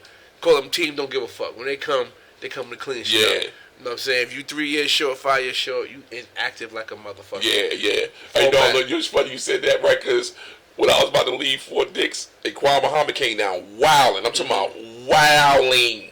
Like, and to be honest with you, if I was fresh in, he was on the type of time, supposed to be on the type of time. I ain't gonna hold you. He was on the type of time, if anything coming in his yard, and Jersey ain't got a piece of it, ain't nobody eating. He was on that type of time. Let it be known, this our backyard. But I was 2 months, and I was in the drug program 2 months about to leave. So I'm like, come on, man. I'm about to, nigga, I'm you about to get fresh, fired. you I'm about to fresh get out of the fired. state with 24 years, and you fresh in the feds, straight from the state, because he had a fed charge when he quit the state joint, and you left state and came right to the feds with 8 years. And I'm trying to explain to him, Quan, Fort Dix is like Annandale, Yardville. You coming with this Trenton shit. I said, they gonna drop a slip on you, bro. You going hard, like hard. But he was on the type of time, I felt him, But right? I felt him, but though. I gotta go home. I'm about to go home. So he had came and got me like, yo, come to the gym with me, man. I'm about to fuck this nigga up. I'm like, all right. I'm coming down. I'm like, man, this nigga know I'm about to go Nigga, home. no, I'm about to go home. Fucking call me. First of all, you keep coming to my building, to the drug program, knowing these niggas gonna pull me up because you ain't supposed to be coming to my building. You know they gonna have me in front of these people talking about something, right? So I go down to the building. I see my co-defendant. I'm like, Joe, man. I'm like, yo, Quan, I'm about to fuck somebody up. My co-defendant fresh in with 12 left. Right. I said, go in the back, hold him down. I'm gonna hold the front down. Right. He go in the back, right? So he come back out. He telling me what happened. Like, so Quan talked to the nigga. He was like, yo, man, you violate. I gotta fuck you up. So the nigga say, can I do 200 burpees? Yo, so Quan said, no, I'm gonna fuck you up first. Then you gonna do the burpees. Then you gonna do it. And nigga said, can I do 200 burpees? You go get this DP, nigga. You go get this DP. Hey, So yo. what you think was what was the craziest shit you seen in your whole time of being incarcerated? What's the shit that had you like, man, what the fuck? It gotta be Petersburg. Dude got killed 2 days before he's about to go home. Oh no. 2 days before about to go home. They left him right in front of the building, stabbed him in the neck 2 times, left him right in front of the door. 2 days about to come home. That was the craziest. Oh, and then another crazy shit was, right? We in front of the TV. We out, we in the big space, and we looking at the TV. So we outside. You got the earbuds in. So the police making their rounds. Right. And you put the cover up when your nigga in there shitting or doing something. So he make the rounds. The first time he don't knock on the door, nothing. He make the second round. Nigga still got the cover on the door. He slide that motherfucker open. Boom. He like, get up out of there. Get it out of take it out of him. Take it out of him. So, everybody that took their shit out, like, what the fuck going on? You see a black dude coming out, I think he was Vice Lord, he was out of, not Memphis, I think he might have been out of Memphis, I ain't mistaken, right? I don't want to get it wrong, have Memphis niggas in your comment section talking about, yo, fuck this nigga talking about Memphis, right? He was a Vice Lord, though, and he had a white boy, he in there fucking him. Lord have mercy. Right? And the police, like, get it out of him. He's telling them, take it out of him. That's crazy. Get it out of him. Boom. So they come out, they take both of them to the hole. So the dude took like a 2-week leave. I guess he was fucked up psychologically. Right, so when he come back, they asked him, like, yo, what the fuck happened? He said, man, that he was hitting the nigga from the back with the nigga foot on top of the motherfucking joint. I'm like, oh. Lord have mercy. But one of them joints, I don't know which one of them are, but one of them, and I don't want to be disrespectful, but they said one of them got that shit in they bylaws that at a certain amount of time, do you know which one it is? Which gang it is? In they bylaws at a certain amount of time, they could indulge in that shit. I've heard that along my travels. I've heard that. It's supposed to be in they bylaws at a certain amount of time, they can indulge with a man. Shit. I'm like, oh, this I've guy, I heard that. I don't know what gang that is, nigga. I don't want to be part of that gang. I know in 2011, they called like a town hall meeting of all the dorms. Everybody listen up. They gave out paperwork. We got an influx of transgenders coming to the prison. If you don't want to stay here, you got the option to leave. Y'all better respect them. Or if y'all can't deal with what's going on, we can transfer y'all out. You know what I'm saying? And niggas was like, what the fuck y'all talking about? What the fuck going on? They're like, yo, they coming into here. All prisons, you know what I'm saying? But everybody got to sign this. Not saying they're going to all compare or whatever. It's just y'all got to sign this. BOPY. Yeah. Bruh. They fucked that jail up. Them young boys is going... Going crazy? What? Bruh. They really fucked that jail up. Damn. Right? To the point... Because you got a lot of young boys been in juveniles... The whole time, coming in 11 years old, 12 years old, up to the 18, then coming to the feds. Yeah, that's how my man was in You know what I'm 85 in DC. He came straight from the juvenile. He caught a body, and he went straight to the feds. You might have had sex one time, if that. If that. You might have caught a case virgin out this motherfucker. And this is what you're seeing. And you talking about these Miami motherfuckers, these Atlanta motherfuckers coming in, looking like women. Young boys, hey, yo, man, Sheila crazy, bruh. Whoa, my G. Yeah, That's not shit. Yo, J-Lo, bro, that's not J-Lo. That's Johnny, motherfucker. That's not J-Lo, bro. Like, know what I mean? And you see that shit, and I think it's designed, of course, like that. Know what I mean? When you got the 3-man rooms, and you got to go in the cell, one of them type shit. And it's weird, because in jail, it's such a barbaric atmosphere. They be in there chilling. Yeah, calm.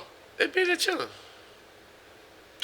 Like, it don't even be no, like, I guess I missed those days of where niggas was getting raped and all that shit, type shit. Like, the feds wasn't like that. The feds was more so like, yo, you mind your business and keep it moving. Like, yeah. One thing about the feds that I definitely liked about it, like, everybody was on man time. Like, you had excuse me, pardon me 1,000 times. Pardon me becomes your number one word. Because the moment you disrespect, a motherfucker gonna demonstrate on you. And nobody want to be responsible for their car crashing. Yeah. You know what I'm saying? And that be the thing, like, bro, everybody here got something going on. If something got to happen, it's going to happen. But you know what, so, because I've never been downstate, so I don't really know how state is and how they work. But a culture shock was, for me, going to the feds was, I said, oh. Because you'll think that the majority of motherfuckers locked up is brown and black. Mm-hmm. Then you get the feds, you see Chinese motherfuckers. Right. You see Jews in the feds. Right. Right. You see Indians. Not East Indians, but the real Indians, Native Indians. You see them. The peace pipe. Yeah. And they got their own drink with the peace. The smoke. You see the Italians. You see the Mexican mafia. You see the white boys, the biker gangs.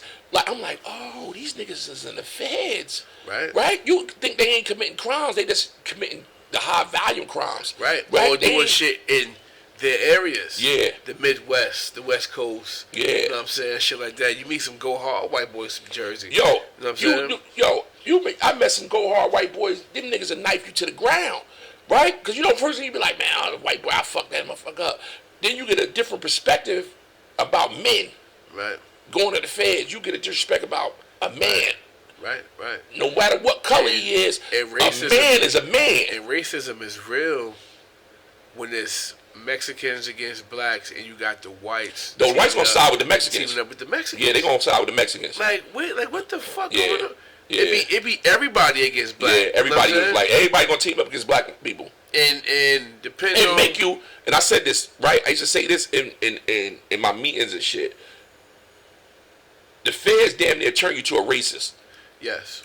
Right? As us. Yes. As us people. It'll damn near turn you against every other race, because when shit going on, we see every other race connect with another race to go against us. Right. Right? And only in the feds, right? We can't bunk with nobody. But a Mexican can bunk with a white boy, a Chinese boy, white boy can bunk with anybody. But blacks got to bunk by themselves. You got to get your tattoo done in secret. Yeah. And it's like you said, like, we going to war with anybody, another race going to team up with them against us. And it'll damn near have you hating every other race, because you see how motherfuckers hate us so much. You be like, damn, the hate for us is so real. It's like, it don't make no sense, bro. The hate for us is this. You be like, yo, motherfuckers really hate us and shit, yo. And it's like, damn, how you with another race going against us, against some shit you ain't even got nothing to do with. It's crazy, bro. I told him, I'm like, yo, it damn near would turn you to a racist and make you hate every motherfucking body that ain't black. Did you have to go through Oklahoma? No, I went through, when I left the county, I went to NDC Brooklyn. I stayed in Brooklyn for like 3-4 months. Okay. Then I went to FTC Philly for like 2 days. Okay. And then I went to Petersburg. So all your shit was on the bus? Yeah. Okay. So you had to ride that Con Air. No, I ain't had to. I ain't taste none of that. I ain't get to taste none of that. Duct tape on the wing, nigga. Yeah. Duct tape. Oh, that's real? It's real. Damn. It's real. It's not a rumor. It's real. I seen it. Duct tape on the motherfucking wing. Yo, that's crazy. Hey, yo, no bullshit. You up there with, first and foremost, And you shackled on that joint too, right? Hand to fucking feet to hand with a cuff from the feet to the hands with the box on. Damn. With that box on your fucking wrist so you can't move. And when it comes time to take a shit or use the bathroom, they only take one hand out. Damn. Figure it out. Figure it out. Word is born. That shit's crazy. That's like the next level of slavery. How you just waiting out there. I got shipped in November, so it was freezing cold. Paper pants, t-shirt. Yeah, you got that paper suit on. Yeah, you got that paper suit on. You freezing out that motherfucker. Nothing underneath. Jackie Chan's, no socks. Cuffs cold on your motherfucking ankles. So all you got on that paper suit. It's not even long sleeve, short sleeve. Freezing cold. By the time you get on the plane, everybody's sick. Everybody's sniffling. They in a big coat sitting inside the SUV, drinking coffee. We just out that motherfucker just shivering and shaking, bro. Just shivering. Like Lord, this can't be humane. Like this is different. This is, you know what I'm saying? Like this is some next level shit right here. Like you jump into place, you run into place, trying to just stay. Yeah, trying to get your body heat moving. Bro, oh my God, that was worse than prison itself. Or this bomb. That was worse than prison itself. Transit. Yeah. Bleeding. They call that shit diesel therapy. To ship you here, ship you there, ship you here. Lewisburg to Oklahoma. Yeah, because a lot of people, they say the feds only supposed to keep you 500 miles away from your but they don't.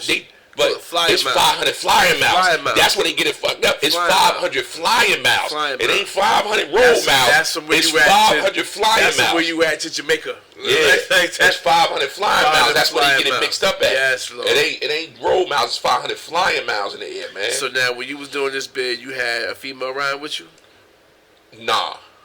So my son mother left me when I was in the county, but I that was expected, to be honest with you. I knew she was gonna leave. I was out here running crazy over her, so I already knew. I knew what I had coming to me, but it's still, even though you know when you get that, when you on that phone, and you know when she done crossed over to the other side, because they start talking to you greasy. Yeah, you tell them you love them, they be like, I hear you.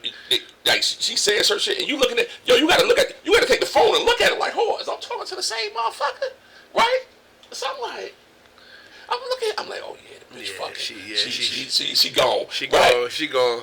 So and she did it before a year. And me, I just had a newborn, so I just really wanted to see my son. And my mother ended up bringing me. My mother was living in Georgia, but she had come up, meet her halfway, get my son, bring him to Petersburg for me. But then, towards my end of my bid, I was locked up with a lot of dudes from Harlem, and they seen my picture book. Okay. So they was like, they seen a chick I used to fuck with from Harlem in the picture book. So they was like, oh, yo, you know her? I'm like, yeah. I'm like, I used to fuck with her. So when one of them went home, he seen her. He was like, yo, I was locked up with your peoples from Jersey. She was like, oh, Soup. He's like, yeah. She was like, he was like, he in Fort Dix, boom, boom. So she ended up writing me.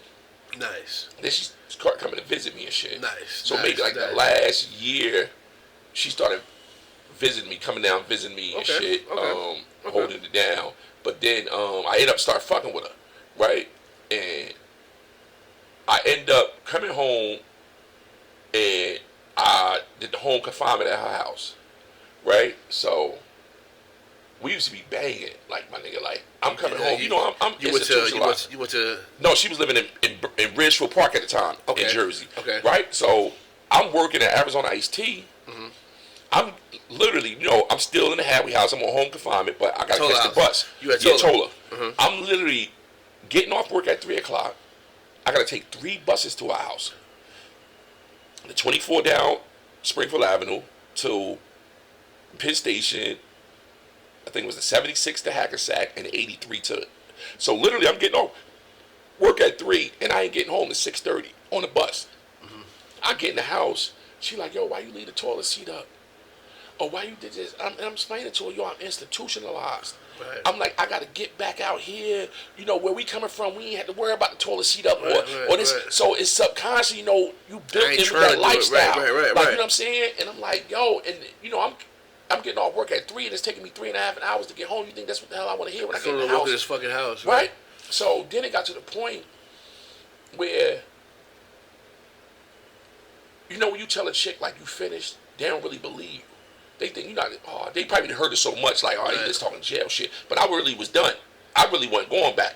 Like, you know what I'm saying? So I was like, I'm finished. When she realized that I was finished, and she seeing it like, oh, this nigga for real, right? I think that kind of, I think she thought I was lying, and I was gonna get back out here like how when she first met me. Right. And I'm like, nah, I ain't doing that. I'm going to work every day. You know, when you working, just coming home, you know, your shit is at a bare minimum. You know what I'm saying? Once you pay the bills, you ain't really got nothing to play with. Like, you know what I'm saying? So it's like, she started playing. You know, Harlem chick. She started playing, right? And I'm seeing it. I know when you. It's just like a female when we start moving a certain way. They know when you doing something. Oh, nigga, you wasn't coming outside Sunday with no cologne on. Now you got cologne on. Oh, nigga, now you putting your good drawers on every day when you come out. And the other time you throwing them shits, them bullshit drawers up. Yeah, now you get. So they know. So we the same way, nigga. You start moving funny. I know. So she started moving funny. So I'm like, oh, this bitch fucking, right? So I'm like, yo, the crazy part is when you got to go to your PO and tell them, like, I'm telling them I'm documenting, and this is what saved me from going back to prison, because I ended up catching a charge with her, a domestic violence charge, right? But luckily I was documenting everything with my PO, and I'm telling them, look, man, you got to get me out this house, man. I'm like, yo, the chick staying out at night, I know she fucking. I'm like, I ain't got nowhere to live, but I got to get out of here. You got to help me get up out of here to get my own shit. Boom, boom. So I'm going to his office. When I meet with him, I'm breaking down to him. It's hard as hell to tell a grown-ass man, your chick fucking, and you know she fucking, you got to put up with this shit because you ain't got nowhere to live. Right, you know what I'm saying? So humility-wise and man-wise, I'm like, damn, I got to tell another man this shit. But I'm documenting, I'm telling them because I want them to know what's going on. Right? So on Saturdays, the bus ain't run by our house, so she used to have to drop me off at work. So we got to arguing the night before. And when we woke up in the morning, she didn't want to take me to work. Now, if I take a bus from Ridgeville Park to Maplewood, that's about $80. I only got $80. So I'm like, yo, you got to take me to work. So she just sitting up there, yo, at the head of the bed, like she Don, like the Don, motherfucker, like just dictating shit like I'm some old low nigga, right? Oh, let me rewind back. Right before, a couple hours before that, she had woke me up while I was dead asleep, and woke me up, right, and said, and I had to tell the lady at the halfway house this, because I might be the only one motherfucker that checked themselves back into the halfway house without them calling me back. I checked back in the halfway house. I'm going back.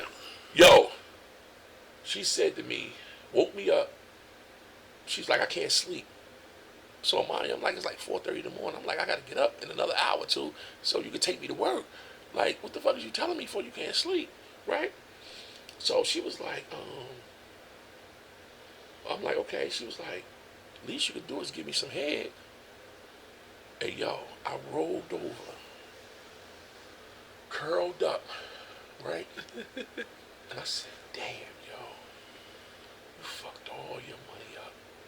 And you were living in this girl house and she talking to you like she the nigga. She talking to you like you would tell a chick, shut up and suck my dick. She told you, at least you can give me head. This is the conversation I have with myself when I'm curled up. I'm like, yo, you done fucked all your money up. That you got a motherfucker telling you, waking you up, talking about give her a head like you a little nigga. That's what I'm saying to myself, right? That's crazy. So I'm like, so now I just go to sleep. I roll over. I don't say nothing to her. I go to sleep. Wake up. That's why she was mad. You gonna take me to work? Nah, I ain't take me to work. Nah, you ain't give me nothing. You ain't give me nothing. I ain't giving you nothing, nigga. What's up? So I'm looking at her. She just up there at the top of the bed like she Don Juan, right? I said, okay. I ain't gonna lie, I locked on her face like a pit bull. I grabbed her with these two fingers. Yo, grabbed her mouth. I said, move this point. I should kill your motherfucking ass and let her go, right? She said, you're going to jail. I got shit for you on that motherfucker. I got that halfway house number. She said, you're going to jail. That's the first thing they want to do is call them laws on you. You know they want to call them laws on you. Hey, yo, they locked me up, man. They want to call them laws. Yo, they locked me up, man. Charged me, took me over to Bergen County Jail, right? God. So while you was in the halfway house? Yeah. Yo, word is born, take me over to Bergen County Jail. I go into the jail. I call my sister like, yo, they done locked me up. Y'all gotta come bail me out, right? Luckily, the good thing with the feds is it ain't like the state where you know, it's automatic.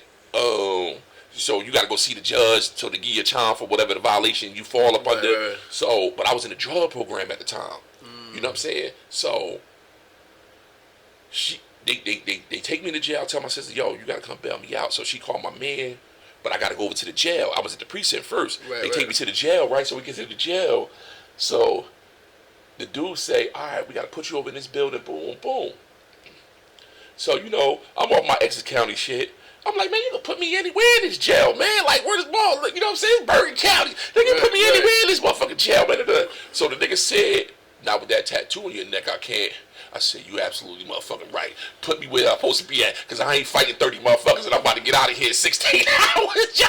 I said, yo, you absolutely. True. I said, you absolutely. Humbling moment. You know what?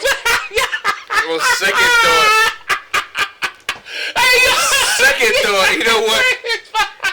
You know what? On second thought. Hey yo, I told you I keep it all the way G, my nigga. I said, yeah, you absolutely right. Put me where you were supposed to put me at, because I ain't about to fight 20 motherfuckers, and I'm only gonna be here 16 hours and shit, yo. Niggas can't, be certain places niggas can't go. Be certain places motherfuckers can't go, you know what I'm saying?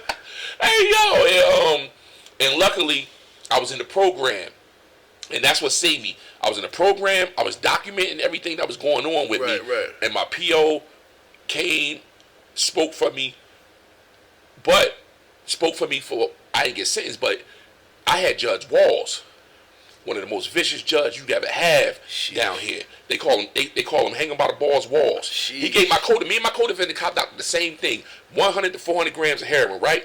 My sentencing guidelines was 57 to 71 months, right? He gave me 60 months. My co-defendant had the same thing, 100 to 400, but he had 2 previous drug charges within 10 years. Categories went up. They hit him with the career offender. He gave him everything, 15 years. Word is bond for the same thing, 100 to 400 grams, right? And so they ain't let him sentence me. They let my program judge sentence me. So, yeah. If he would have sentenced me, I would have been back in prison. Yeah. They let her sentence me because I was in a program, and she gave me 3 months domestic violence class, the ankle monitor. I had to do the ankle monitor thing like 3-4 months. 3 months. I think I had to do 3 months of domestic violence class, and that's what saved me, man. Me documenting it, telling them what's going on with me, and me being in that program and them speaking up for me, and I end up coming home, and I end up, you know, getting my own apartment and everything and shit, man. But she did hold me down. I can't front that she didn't hold me down. She held me down like that last year. She held me down. When I came out, she was doing this thing, but she thought I was gonna jump back in these streets, I'd rather motherfucking die before I jump back in them streets. Cause just being in the feds, I seen that we get to visualize dudes from all over the world. Yeah, and you see, it ain't just shit. That the game ain't just your area. The game ain't the same no more. We get to see that. So I already knew the streets is done. Ain't no honor in the streets. Ain't no codes in the streets. Ain't nobody living in the streets. You done been to the feds long enough and ran across dudes that's thorough as hell. You thought they was thorough, telling. Dudes you thought was soft, standing strong. So I said, you know what? It ain't gonna be me that's gonna send me back. It's gonna be somebody else that's gonna send me back. So if I know I can't beat the game, it's over for me, man. Exactly. So now, what made you say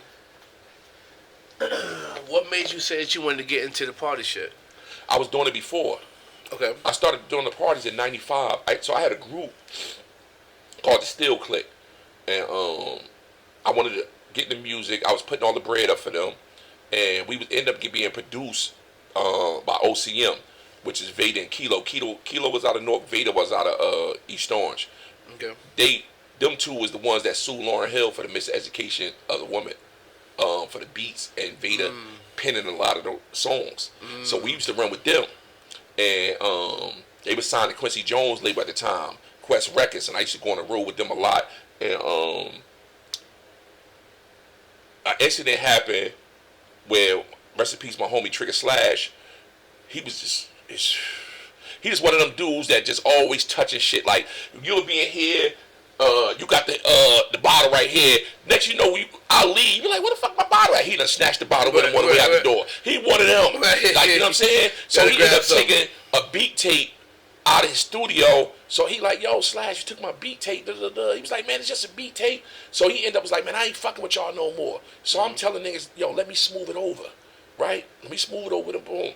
They catch the nigga, smack him in the head with a bike rim. Like, yeah, they smack him in the head with the bike rim, jump him, boom, boom. His brother come around the block, shoot the block up.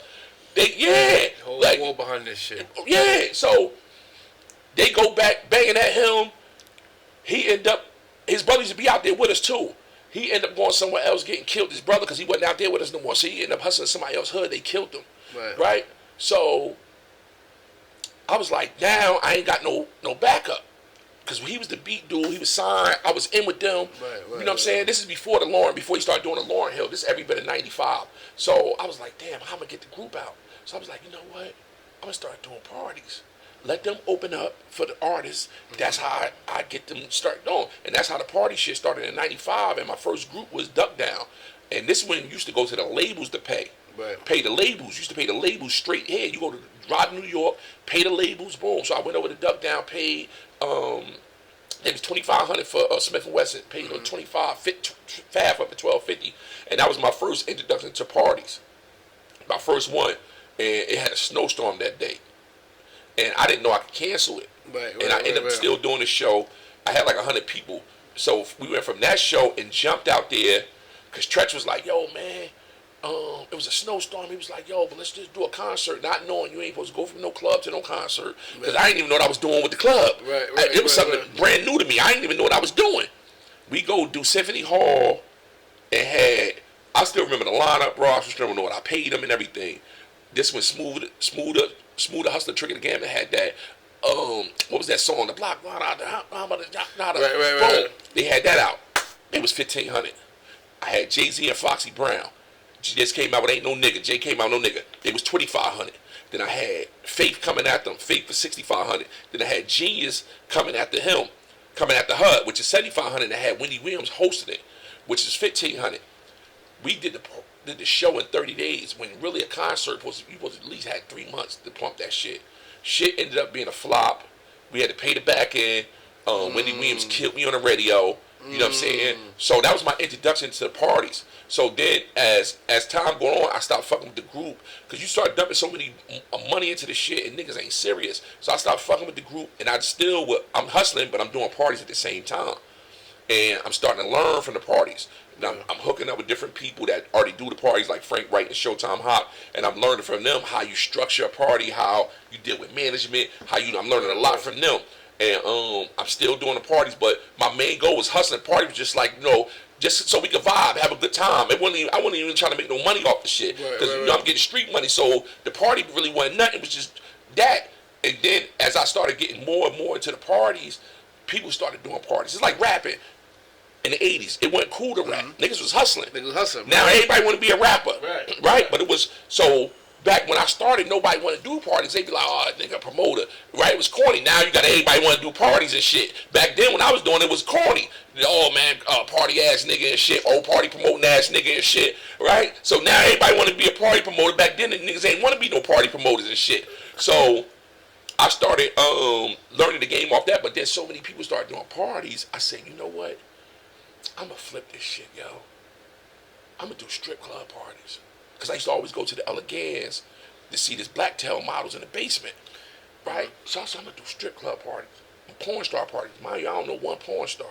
So we used to go to Jersey Girls, me and the nigga, my nigga that told on me. So he pretty boy nigga. So every time we go there, all the strippers be on the nigga. So the man just kept saying, yo, why my strippers always, as soon as you walk through the door, boom, boom, boom. So I said, okay, I got him. He got the manager. So I tell him, yo, tell that nigga, man, we want to do a party here. So he was like, nah, we really don't want to do parties, boom, boom, right? And this is like right before I got knocked off and shit. And be honest with you, if I didn't get knocked off, I was headed towards that porn business. I wanted that porn money because it was at that time it was a $3 billion a year business. Right. And I said if I could get $3 million a year off of it, off of $3 billion, right, why not? I'm going in off this market right here and shit. Right. So he ended up giving us the party. So we had Cherokee the first night. So somebody he knew Cherokee. We ended up booking her, flew her out from LA. She was only I think $1,500. Okay. But our door banged like $7,500. she made like 5,000 on stage. So she was like, yo, who y'all went through? She was like, yo, I'm gonna give y'all my manager. She got Pinky everybody. So she was like, Pinky my best friend. So we booked Pinky the next one. Pinky was like, I think 2,500. Pinky made 13 grand on stage, right? So now I got the porn bitches. I'm bringing Sky back, Beauty Dior, Olivia Lovely. So now I bring Pinky back the second time. But now, when I bring her back the second time, we start having real conversations. Because now she'll hit me, yo, I need some weed. I go to Izzy, get her the sour. Boom, she like, oh, y'all got that real shit out here. Because she's from Oakland. You know, they got that motherfucking shit in Oakland, Humboldt County. You know, they got that fire up there. She like, oh, y'all got that real shit. So now I started asking the questions about the porn industry. Yo, how much it costs to do a porn video? She was like, oh, Soup, like 15 to 30,000, all depends on what you're trying to do. So she started telling me a girl on girl scene pay this much, this pay this much, a gangbang pay this much. So I'm just picking a brain. So I'm like 15, 20. I'm like, how much they make off that? She said it all depends on what sites you put it on, what you do. She was like between 250 to 300 grand. So I'm like, hold on, that's a hell of a flip, right? So I'm busting her down. So she was like, yeah. So I got real tight with her. So she was like, yo, you could get the 900 numbers. They pay you $2.99 off a minute. She's like, you go get one of the chicks that's on welfare, that's at home all day. You get her the phone, you take $1, she get $1, and the company get $1. So now she put me on hella game and shit, right? So I'm like, hold on, porn shit. But then when I was doing a strip club shit, I got hella pimps that was coming at me. Wanting they girls to dance on my night. They was like, yo, so the nigga was like, yo, you know, this is a form of pimping you doing right here and shit. You know, I ain't no goddamn pimp. He was like, it's a form of pimping you doing what you doing. So he schooling me to certain shit. He was like, yo, you had the chicks doing this. Boom, you could take them home. He said, when you bring these porn stars in here, start calling your homies up, right? See how much she charge. The fuck? Call your homies up that got money. You be the middleman. If she charging 300, you put 150 on it, and you the middleman. You take them to her. You wait for her. Don't. So he put me, the pimp nigga put me on that. So that's when I start doing. They come in. I'm like, yo, you go. They be like, what you mean? I'm like, you selling? I'm like, if you selling, you come in, you fly in early. I know the niggas with the bread. They been jerking off to you niggas downstate all their life. Like they gonna pay it, right? So I started busting my moves like that with them, and so then I started about to get the 900 numbers, and then I was about to do my own dildo line. And I was going to call it Hood Dick, right? Because every chick in America want a hood nigga. They might necessarily want to come, because being in the hood is dangerous. They might necessarily want to come to the hood to get one. I got the next best thing, the Hood Dick. So I was going to get actual niggas, get they roll, and I was going to give them a percentage off every joint that they sell, right? So if your shit sold, if I was selling it $19.99 and your joint sold, whatever the manufacturer was going to charge me to make it, I was going to give them a percentage of everyone that sold, right? So I had this, I had this shit mapped out, man. You know what I'm saying? Like to the T. So then I started looking at the porn. If you watch most black porn back then, it was cheap, low budget shit. Quality was cheap as hell, yeah. So I said, yo, I'm going to bring a different feeling to the game. I was going to bring the hood shit to the game, the drug dealer shit. I was going to get niggas that got all the cars that I know. Look, I'm about to shoot this joint, let the nigga hold the car, the porn nigga hold the car. I was going to put the Rolex on them, the real, not that fake shit they be wearing. I was going to put the real jewelry on them. I was going to shoot it real scenes, like we in the club, I'll do the parties, so I could shoot a scene with them in the club, like they in the club with the shit crowded and all that. And I was going to come with a whole different angle of what's ain't out there. Because that was going to make me stand out. So I was sitting back saying, yo, the porn industry, a $3 billion a year industry, I said, if I tap in with that shit 1%, that's $3 million. 1%. If I could tap in, that's $3 million a year. Fuck drugs. I'm getting real legit money off, you know what I'm saying? Females, right. Yo, so I said, if I could tap in on this motherfucker 1%, I got one of the biggest black porn stars in the world, Pinky, right? At that time, she was huge. She was huge. Like, she was the one. She was the one, yeah. You know what I'm saying? So I said, I got her right here coaching me through all of this shit. Oh, this shit is up. That was my main focus from there. I was like, yo, I'm going to do the dildo line, the 1-800, the 1-900 line. I'm going to do my own films and start producing my own films. I said, this is my out from the hood. This is my out from hustling. This angle. So then I started going to all the porn conventions. I was popping at the porn conventions. And there ain't really too many of us at the porn conventions. So if I'm walking through and I see you, I'm like, oh, this nigga like he from the hood. Right. He looking at me like, this nigga like from the hood. So a nigga be like, Pull yo, up, where you yeah, from? yeah, I'm like, right, Jersey. right. They was like, what you do? I'm like, I do Jersey girls. I bring. They was like, oh, that's you from Jersey. I'm like, niggas from New York. They like, oh, that's you from Jersey. I do such and such, but I done heard about them in New York. I'm like, oh shit. So now I'm building with these niggas, right? So we trading numbers, information. Like, yo, like, look, we could do this, boom, boom. So now I'm networking with niggas and shit. To the table. You know what you bring, right. So now I'm like, oh, so I'm sitting back. I'm like, oh, this a go. This about to go right here. This is my lane. This is about to, and then the feds knocked me. God damn it. Yo, I was about to go with that God joint, bro. damn it. I was about to go, man. That sounds solid too. Yo, I had chicks from New York, right? Jersey chicks was mad at me, right? Because when I first started bringing them chicks, it was so much money in the building because the streets was getting money back then. You know, the shit was heavy. You know what I'm saying? Damn near all the motherfucking niggas that was tied into all the cartels like BMF and all that. We had a lot of Phillies in Jersey that was banging the birds cheaper than they was in New York. You know what I'm saying? So you had a lot of New York dudes coming over here, buying birds over here. It was hella bread over in the town. Niggas was fucking with Baltimore heavy too. Yeah, it was hella bread in the town. So I said, it was so much money in the strip club and shit that I was like, damn, this shit about to take off for me. Because now the Jersey girls was mad because they was like, I was bringing hella New York chicks in. Because I'm telling the manager, he was like, Soup, you think that's good? I said, yeah, bro, you gotta create competition. That's what drive money. I said, if I'm a nigga that got money, I don't want to keep seeing the same bras when I come in here. Right. So if I got some badass chicks that's from New York I ain't never seen before, I'm gonna spend that paper. So, and it's gonna make them Jersey chicks kick up. dance. My nigga. They gonna kick up. My nigga. They gonna Look, kick up. Yo, New York bitches in here. I start bringing them New York chicks in there. The Jersey chicks damn near eating pussy on stage to compete. Because them motherfuckers was coming with a different swag. They got a different swag with them. I'm telling you, listen, they got a different swag. Jersey girls left. That changed the club vibe for New Jersey. Yeah. People from New York stopped wanting to come here. Yeah. Once Jersey girls. Yeah. When we lost Bliss, Jersey girls, it just was like. And you know, for one, it's hard to get New York to come to Jersey to party to do anything. Period. That's for one. That's for one, because, you know, we usually go to the city. You know what I'm saying? And we trying to go out, we trying to have a ball. Yo, we going to Spotlight tonight. We going over to the city. Yo, we going to Envy. Yo, we going to Diddy shit. We going to motherfucking Duvet, Bed. You know what I'm saying? So to get somebody from New York, that's why I try to tell a lot of people now, right? I got so much clientele from New York that crossed the bridge from me. And I tell them, but that's hard, bro.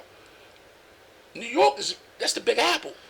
It's 1,001 ways to go. So much going on around the corner. So if a motherfucker to cross the bridge in New Jersey to fuck with me, you know what I'm saying? But something that closed at 3. No, some shit close at 2. Some of the shit close at 2. You know what I'm saying? Right. Like in New York, shit closing at 7 in the morning. 7, 8 in the morning. They leaving out of club at 4. This is after hours to 7, 8 o'clock in the morning. Because I ain't even gonna lie, I used to go to all the motherfucking the strip club after hours in New York. Word is born when sites closed and all that, there was other spots in New York I used to go to in the city that was at 5, 6 in the morning and shit. They just opened in that fucking. They just opened it. Right. Shit lit. You know what I'm saying? So for them to come over, and it really started when I was doing parties at a Ram in Edgewater, because that's it right there, right over the bridge, and it built from there, and that's why a lot of Edgewater was started. A lot of people from New York knowing who I was on a party tip. You know what I'm saying? So then they'll come over, and it's a vibe. It's a grown vibe. Niggas know they come over. They know young shit going on. Motherfucker come over with their lady. They ain't got to worry about their lady going to the bathroom. A nigga trying to talk to them. She be like, oh, I'm with my husband. Oh, all right. They ain't got to worry about, oh, fuck you, bitch, and none of that stupid shit. And you got to get in some shit with a motherfucker over. You know, so they know when they come fuck with me, it's some classy shit, it's some grown shit. You gonna come home, get home safe. Like I ain't on no bullshit, no underhanded backdoor shit. And it's like, yo, the same. It's like when I come over the bridge, I fuck with hella niggas. They make sure I'm good. When I get back home and I'm making it back home safe and shit. You know what I'm saying? And that's what it's about. You know what I'm saying? I dig it. Yeah, like I said, any of your events I've ever been to, always had a good time. Yeah, because it's like I pride myself on one. Safety, a grown-up vibe, you know what I'm saying, and people having a great time and shit, you know what I'm saying, because, you know, at our age, we don't go out like that, but when we do step out, we want to step somewhere that's dope, nice, you know, the females look good, the quality of men is good, niggas ain't on no bullshit time. Because at our age, we ain't trying to get no gangster shit. Nah, ain't you know what I'm saying? So it's like, yo, I want to go out just have a good time. I want to step out. At our age, we don't step out that often because we dealing with real life shit. That vibe you got going on, that moonshine right now, lit too. Yeah, that's about. And what's crazy is like right before the pandemic, when I first started doing that, right, and he brought me up there, and before the pandemic, I used to have all three, the front room, the middle, and upstairs packed out. Like, and then when the pandemic came, they had built condominiums, and we really couldn't rock out like that because the dude kept calling the cops. So when he called me back like a few months ago, I was like, yo, man, the guy finally moved. Let's bring it back. So I was like, you know what? Yeah. Because I got a certain level of females that come to Moonshine that necessarily might not even come to my other events that I got somewhere else. If I'm at Lobby or something, they might not come to Lobby, but they going to come to Moonshine. Like, you know what I'm saying? Because it's a different level right there in Millburn. You know, they feel a little safer in Millburn. Right, you know what I'm saying? And they probably from that little area and all that. Police make sure shit. Yeah. And one thing what I knew, right, because I didn't know until I started doing parties at Rain and T-Net, right? A couple of Jewish guys that I know own a venue. I didn't know it was a task force for party promoters. Yeah, it's a task force for party promoters. They know every party promoter in the state of New Jersey.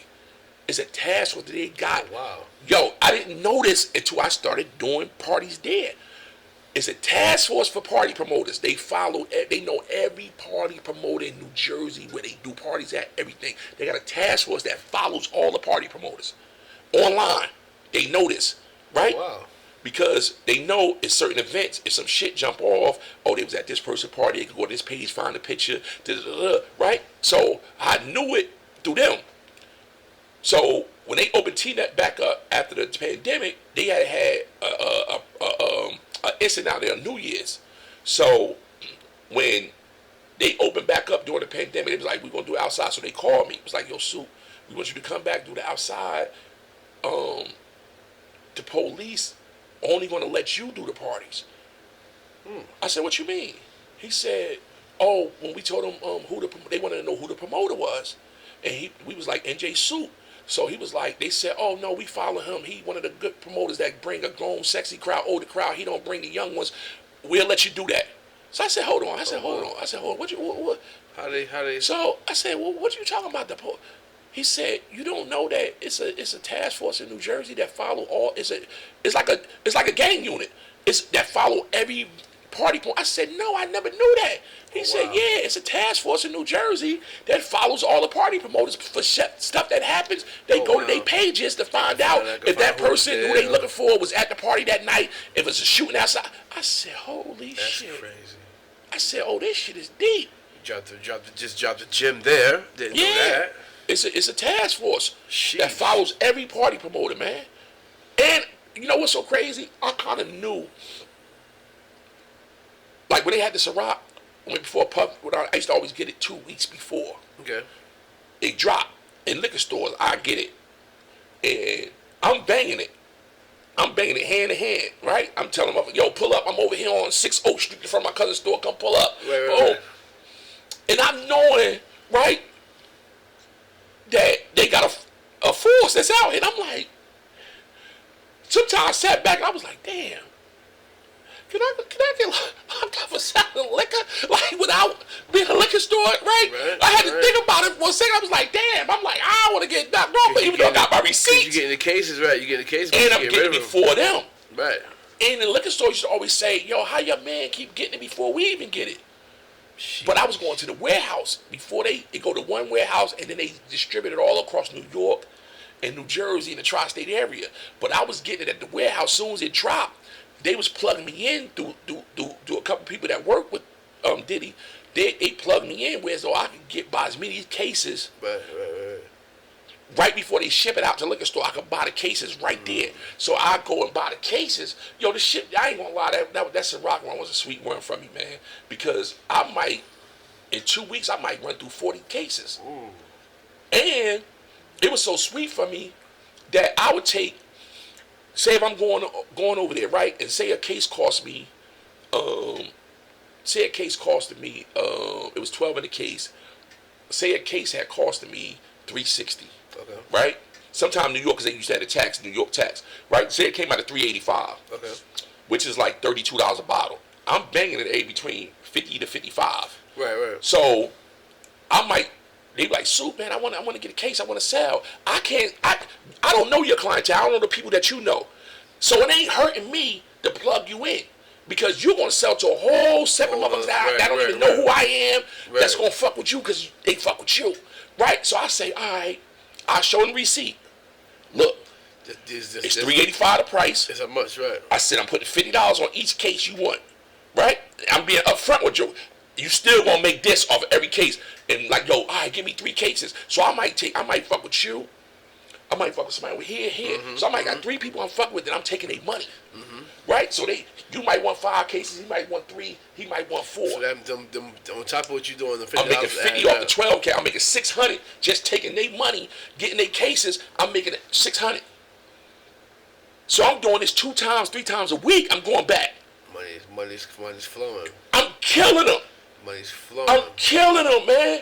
Money's when all flowing. that joint happened with Puff, I was like, I'm done, man. Because every time he drop a new flavor, I always say he drop a new flavor, I'm gonna make about 10 to 12 grand. So as he drop this flavor, I know I'm gonna run through these cases, right? Every time he drop a new flavor, I'll be like, I'm about to pay my credit card bills down. Every time he drop a flavor, I'm like, yo, I'm about to pay my credit card bills down. He was dropping them shits. Yo, word up. Yo, especially when he dropped that summer colada. Woo! Them joints he was definitely consistent with the bottles. You know, his case is crazy. That case is crazy. They ain't even buying Ciroc like that no more. Nah, that and the De Leon's at the bottom of the shelf. Yeah, they ain't that shit is over. That shit at the bottom of the shelf. That's over, but that Ciroc run, man, was a nice run I had, man, with them, man, getting money, man. Yeah, few. I've been getting a lot of DMs and hits to everybody talking about this Max B shit. You know, free Max B. I mean, welcome home, Max. And it's like, bro, this kid's his. You know, they got the allegations on him right now. Yeah. You know what I mean? But I went live and I told niggas like, you know, his appeal. We just got to see his appeal. Yeah. You know what I'm saying? What was the reason they gave him the time back, right? He went to trial, so he had all his appeals, blue trial. Whatever cause violence usually don't get time off. You know this. You know what I'm saying? They don't really fuck with the violent niggas. Yeah. You know what I'm saying? A law come out and a non-violent nigga get the time. Yeah. And that violent nigga be like, so somebody died in this situation. It was a robbery. It's a violent case. Yeah. You know what I'm saying? So for somebody to get their case overturned from 75 to 20, so niggas want to know. Yeah. You know what I'm saying? Niggas want to know. Like, and it's not, you're not wrong for want to know, like, okay, how? Like, this just, how? You know what I'm saying? How? I mean, that's it. I mean, so it's not clear how. How he got it back. You know what I'm saying? So you can't really put the allegations. If you got good lawyers, you got good attorneys, Yeah. you know what I mean? People can but make can't shit you, happen. what's that joint that you can pull up with everybody? I forgot that spot. I mean, that website that you can pull everybody joint off of. That Nexus shit? No, it wasn't Nexus. It's something else. It's something else. I forgot the name of it, but you're supposed to be able to pull people cases up off of it to see if somebody went in or not and shit. But yeah, they do got the allegations on him saying that. And then his co-defendant just came out and said it's a lot going on with that. He home, so you know a lot of people, you know, riding the wave. But I hope he came home on good pretext. Yeah. You know what I'm saying? Hopefully, when more information come out about it, more black and white, I'll be able to cover it. Because anytime it comes to snitch allegations, if I ain't seen nothing on it, I'll be wanting to see stuff on it before I even speak. Yeah, before you say, because we come from the feds, whereas though you can't put a bone on a motherfucker unless you know it's, you know what I'm saying? That shit get you hurt. Shit get you hurt. You know what I'm saying? So it's different. See, these dudes be out here, they only know how men carry it. Like, you know what I'm saying? Like, 2 things that get you killed in the feds: putting that snitch bone on somebody or saying some homosexuality shit. If it ain't what it is, like, you know what I'm saying. So we as men always get down to the root of the problem and get the right paperwork before we even say, yo, this what it is. We just don't come off and say this person this or this person that. Speaking on personal experience, if something came down the pipeline, I jumped the gun and sent niggas to get a nigga, and it wasn't right. And it wasn't right. And this happened in 2008. I ran back into him when I violated the halfway house in MDC Brooklyn, and had like 4 fights that day. You know know what I'm saying? Over that situation. Yeah. When he saw me come through the door, he was like, "Oh shit!" The nigga that got niggas Right, on my you know what I'm ass. saying? And you know, after the fights, it was a conversation. It was like, "Hey, bro, you know what? I'm gonna take Responsibility. I was 100% wrong. I moved off emotions. I ain't even investigate the situation. I just heard it and went with it.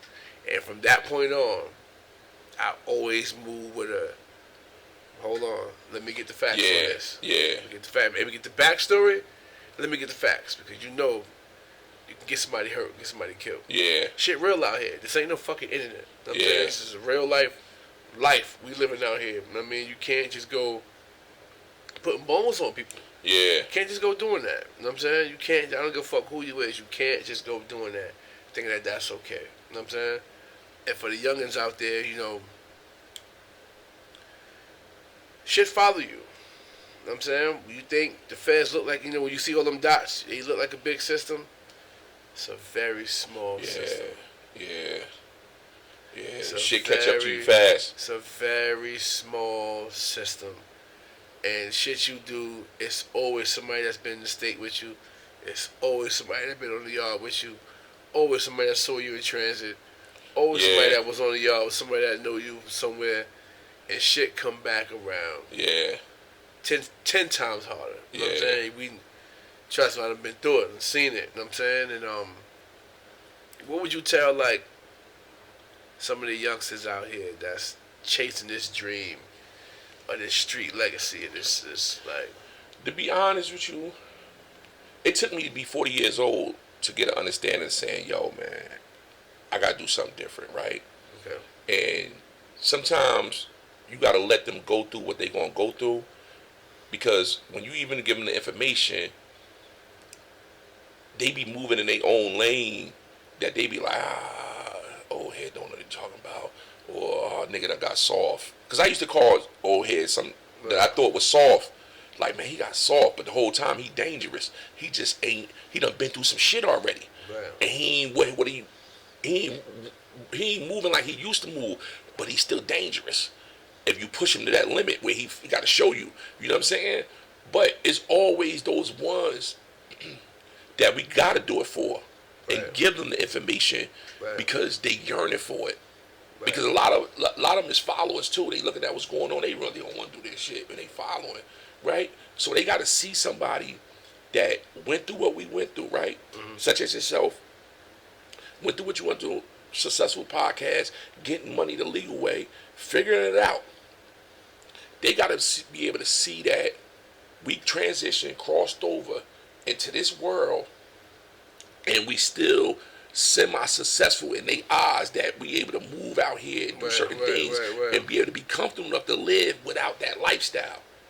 So you got to show them, not by the words, by your intentions, your movements, how you carry yourself. Very true. You know what I'm saying? So it's Very like, true.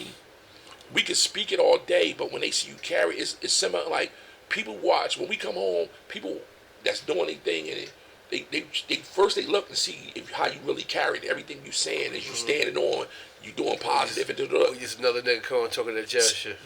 And then when they see that, oh, this motherfucker real with it, they start extending their hand a little more with different plugs, like, yo, because they see you serious. You know what I'm saying?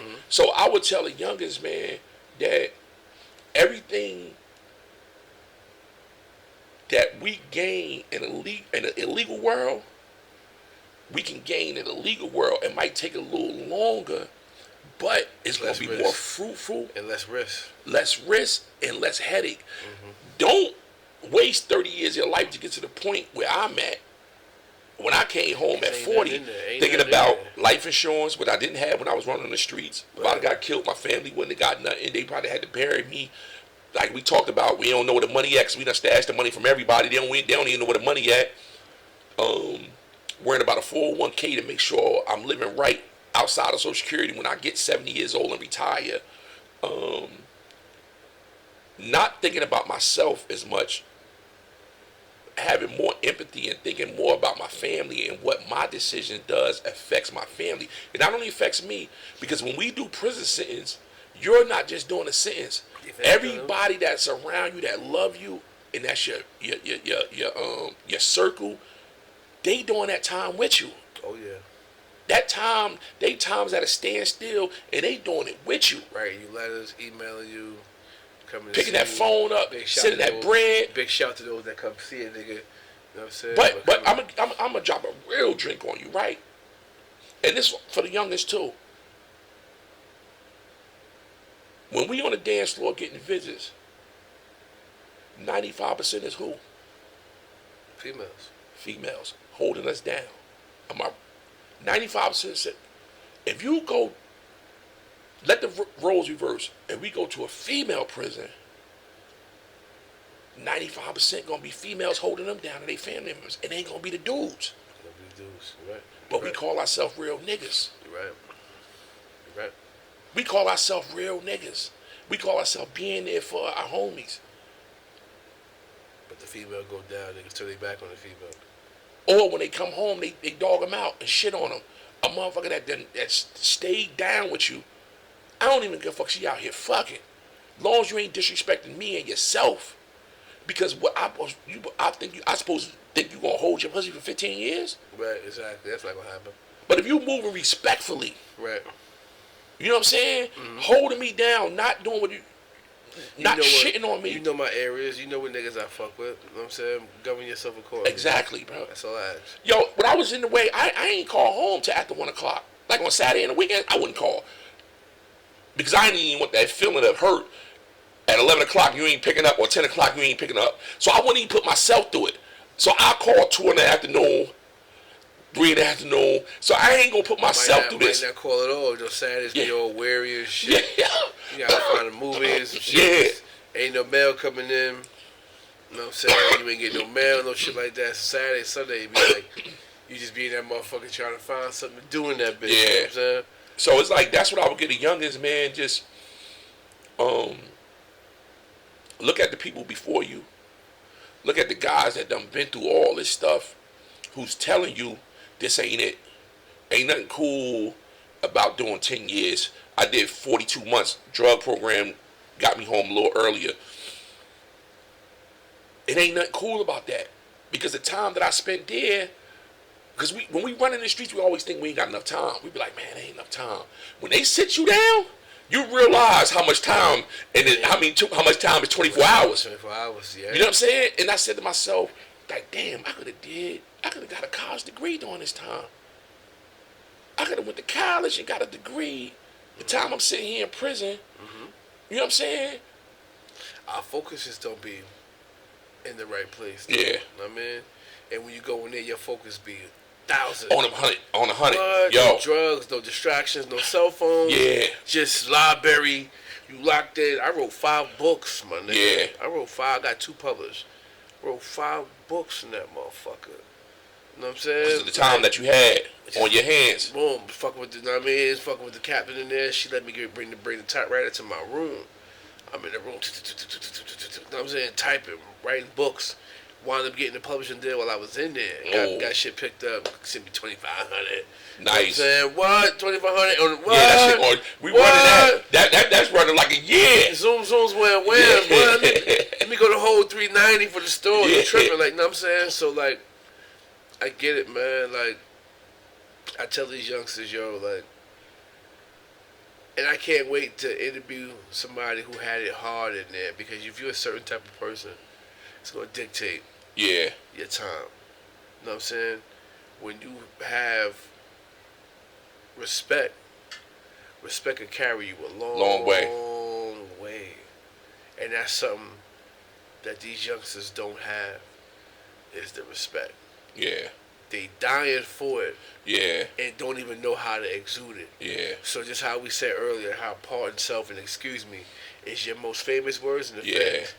They'll go in there with that attitude, fuck out of here. And get their whole head cracked because open. you're going to you're younger now, you're between the ages of 19 and 29, you're going to the pins. That's how they got it structured. Youngin' motherfuckers, you going up. And they're going to try to get the older cats out the pins, bring them down to the lows, and let them rock out. You go to them Terry Huts, the Long Parks, the motherfuckers. Big Sandies. Hazeltons, the Big Sandies. McCarries. Yeah. you go Victorville's and all them motherfucking on. Polop. Polop. Yo, Come you on. going? Yo, you going? They gonna see. on. They gonna see. They gonna be like, Florence, oh, this shit Florence, real. Colorado. Yeah, they And gonna if see you- that it ain't about fighting. It's all knife work. If you turn it up, they got a spot for you down at ADX. Yeah, You know what I'm saying? 40 feet underground. Can't touch your mail. Gotta look at your shit through a screen. yeah. They You know don't what I'm realize saying? it till they 10 years in and be like, oh, damn, I got forever to go. I'm burnt and I haven't seen sunlight. Yeah. Like, you know what I'm saying?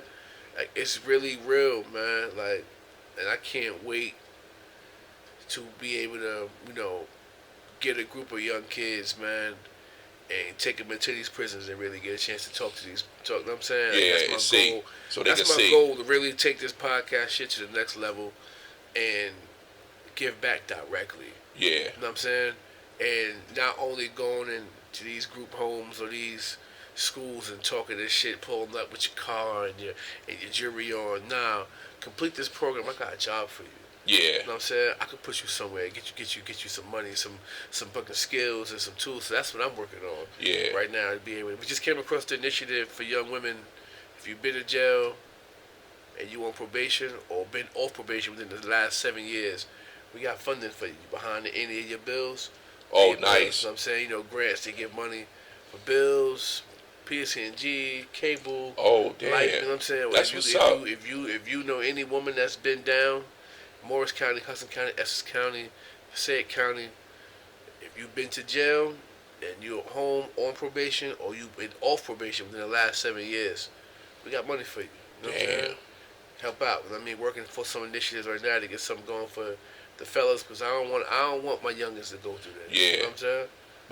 But see, that's the thing. What you're doing, we gotta pay it forward. That's what you're supposed to do. Right. You're supposed to pay it forward and give them the information, because we didn't get a lot of information. Nah. You know what I'm saying? So we pay it forward, give them the information that we didn't necessarily get that's gonna help them in their decision making, and for them to realize that for every decision is a consequence. Right. It's a desirable consequence or undesirable consequence. Yes. You know what I'm saying? So to pay it forward, that's a beautiful thing, man. To pay it forward, because once you pay it forward, you did your job. Right. It's like our kids. We give them all the information, we give them the knowledge, and hopefully they go out in the world and use the things that we shit, right. do the things we tell them, and think about the things that we tell them, because we can't control what they do. Nah. We only can give them the information, and hopefully they utilize the information. You know what I'm saying? So when you paying it forward and giving them the information, hopefully somebody hear it, it registers, and they have their decision making be a whole lot better, man. To let them know you don't got to go through this pain. Exactly what Because, what this shit is. Like to be honest with you, all of us that done did, we need psychologically help, because the shit we done seen, it ain't normal. Nah. It ain't normal, man. That's why I travel the way I do. It ain't normal. The That's shit why we I have sit to on go them through beaches. is not normal, man. That's why I sit on them beaches and I look far out and just dream and just think past, because I was behind the walls, 40-foot walls. And this is why I travel so much, and I go to the beach and I just watch the sunset. Yeah. Watch the sunrise, because I wasn't able to do that shit for so long. You know what I'm saying? I had a homie, he doing a 15-year set. Nigga said, bruh, send me some pictures. And take a picture of a fire hydrant from me. Damn. I ain't That's seen how a long fire- he been in. I ain't seen a fire hydrant in a long time, bro. They still red. Like, send me a picture of a fire hydrant, bro. A fire hydrant. A fucking fire hydrant. Damn. Like, you know what I'm saying? And I remember when I was in, just, yo, send me some pictures, yo. You know what I mean? Just 15 minutes on the phone, hang up. Just moving, grooving. You know what I'm saying? Moving, grooving. Just, because I was one of them niggas that I ain't cry about my situation. Yeah. I knew what I was doing. You know what I'm saying? I ain't snitch. I got told on by my whole crew, my whole case. You know what I'm saying? And for me, that 9 years, that 9.5 years, that 10 years went kind of quick, because it was just like, I know I gotta get the fuck out of here. Yeah. You know what I'm saying? Yeah. But that's it. I know what I did. I fucked up. I know how I fucked up. I can identify where I fucked up at. Let me just do this time, get the fuck on. You know what I'm Yeah. saying? Money was cool. I was working Unicorn. Oh You know yeah, what you I'm had the saying? sweet, you had the motherfucking Beverly Hills job. You know what I'm saying? It was cool. My restitution, they was taking half of my Unicorn, so that I ain't had to worry about them fucking with my money. Yeah. Because I had to get money sent to different niggas, because they know you get this sent in, we feel you can pay this, da-da-da. So I had money going to different places, but it was definitely more mental than physical. Yeah. You know what I'm saying? And how you ration stuff that you see and be able to just process it and make it seem normal. You're right. We do need some type of therapy coming home from that. Cause we done, the shit that we done seen and been through. It ain't normal. Like people don't go through that no everyday life, man. Making decisions that could cost you your life, or you got to make decisions that cost somebody their life. And that's constant over. I used to pray every night. I come home the same way I left going, because I'm watching the shit that's going on around me, and I'm like, yo, this shit is like, you could lose your life at any given day, man, off the wrong decision, off the wrong move, off somebody else move. Somebody else move. You know what I'm saying? It's like somebody else that's not your children. You know, they say that your longest time is your first year and your last year. The first year and the last year. Was they not lying? Yeah. That first year of the unknown. What am I looking at? How much time I'm looking at? Yeah, you looking at that board. Then that last you year, looking at that board, all them numbers on that board, man. When you get in that down slope, you got 5 Yeah. left, 4 Hey, yo, left, 3 that left, shit take the longest, 2 man. left. You get to that last year, you start doing happy house paperwork. You start doing Yeah. clothing packages. You start looking at home confinement. You like, yo, close. I'm about to get the fuck out of here, nigga. Don't talk to me, motherfucker. Yeah, about nothing. Yeah, man. I seen some wild shit, man. And this is what this platform is about, man. I mean, just bringing reputable guys up here, man. Just because even like I posted this shit, my phone was like swooping down, like, yo, that's. It's like, oh shit, I gotta tap in with this one, like, yeah, like. You know what I'm saying? Like, you know, you definitely one of them guys out here, bro. Like, Thanks, your name is solidified. Club scene, party scene, you know a lot of my guys, you know what I'm saying? And you've always been an outstanding dude to me, bro. Thank you, I appreciate that, Every time man. I ain't never what's up, trying to get in? I always paid the, you know what I'm saying? Hell no. Yo, even our governor, you know, she was one of the ones I went back in the prison to speak with. Nice. Yeah, Mikey, man, nice. She started in the program, my program, reentry. I was one of the first graduates of Renew North, the federal entry program, when they first started it. And she was the federal prosecutor in our program. Okay. And I've been back with her and Attorney General Paul Fishman. I've been back in the Fort Dix, Farrington, speaking with them, helping guys reentry, transition. Back, you know what I'm saying? Man. So, you know. Let's see if we jumpstart that again. Get that back going, because we need that, bro. Yeah, we definitely need that, man. We definitely need that, man. She was instrumental in helping me in a lot of different ways with my credit. Calling my creditors when I first came. Nice. They got me pro bono tax attorney. I owed IRS. They got them to settle that for me. Nice. So we need those structures, man. Nice. To help, and it start with guys like us that's giving back what you doing and giving the youth and giving people that's even a little bit older, because sometimes they be on a, you know, guys be a little bit older, be on the edge of like, man, I don't want niggas think I'm, you know, because to be honest with you, when I first came home and I started doing the reentry and I started going back and speaking, it was messing with me a little bit. You know what I'm saying? Because, you know, at the core, I am who I am on this side, at the core. Then you trying to transition your lifestyle away from that, and you be like, damn, am I doing the right thing? Am I, you know, it mess with you. But then you realize, like, yo, if you want better for your people, that can't mess with you. How you do it, right? You know what I'm saying? Right. You got to be all the way over here, because I sincerely want people to win. I sincerely want our people to come up out of this, because it's a trick. We got tricked. This is a trick. This is a trick. Ain't nothing cool about going down. You know what I'm saying? Like, ain't nothing cool about that. Nothing cool about that. You know what I'm saying? Because, you know, that same time that we put in, I always say, damn, how about if I worked and hustled at the same time? How would things have played out? Because I had read a book one time, and it said the reason we get over sentenced sometimes as black men, right?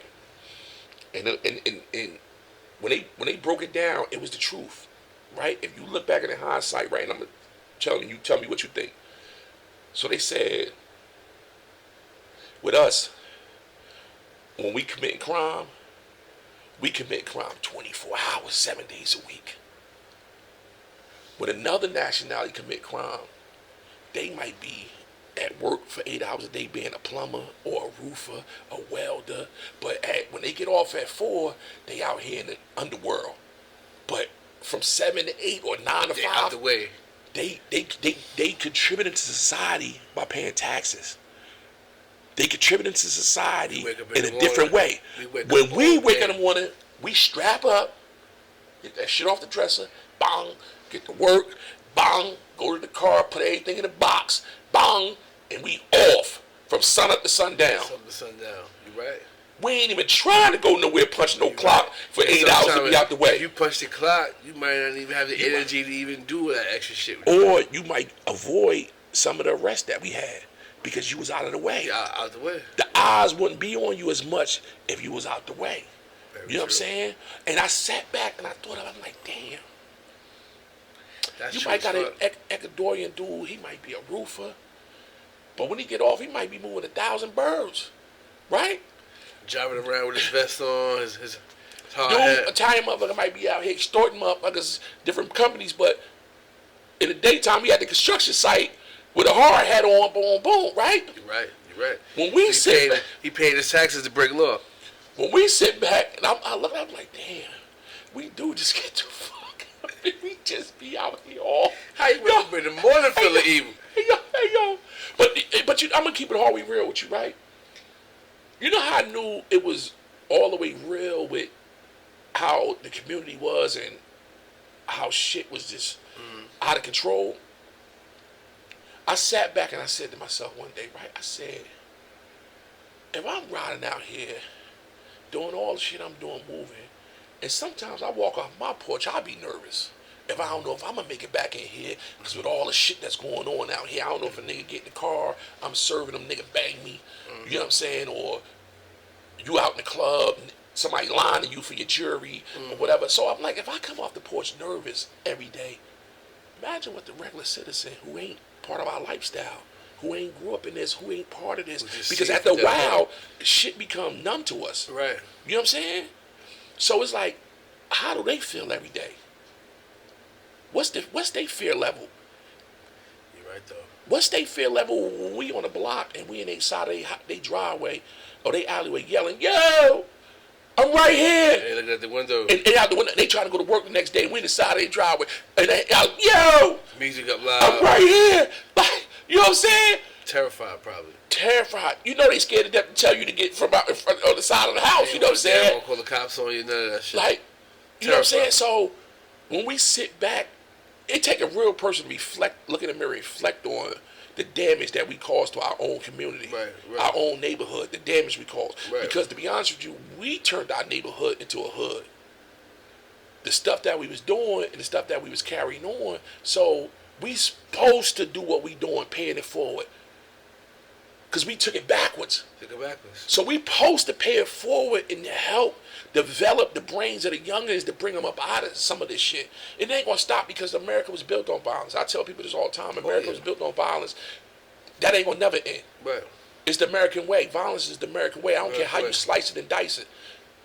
If you go through the history books, violence has always been the American way. Always been breaking with robbery, You know what I'm extortion, saying? all that shit. It's the American way. Yes. Most of these peoples that's in power, the Rockefellers and all that, they committed crime to get there. They was committing crime before.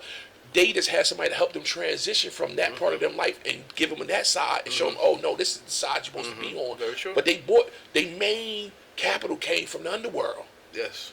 You know what I'm saying? So it's like, in our community, they shun us.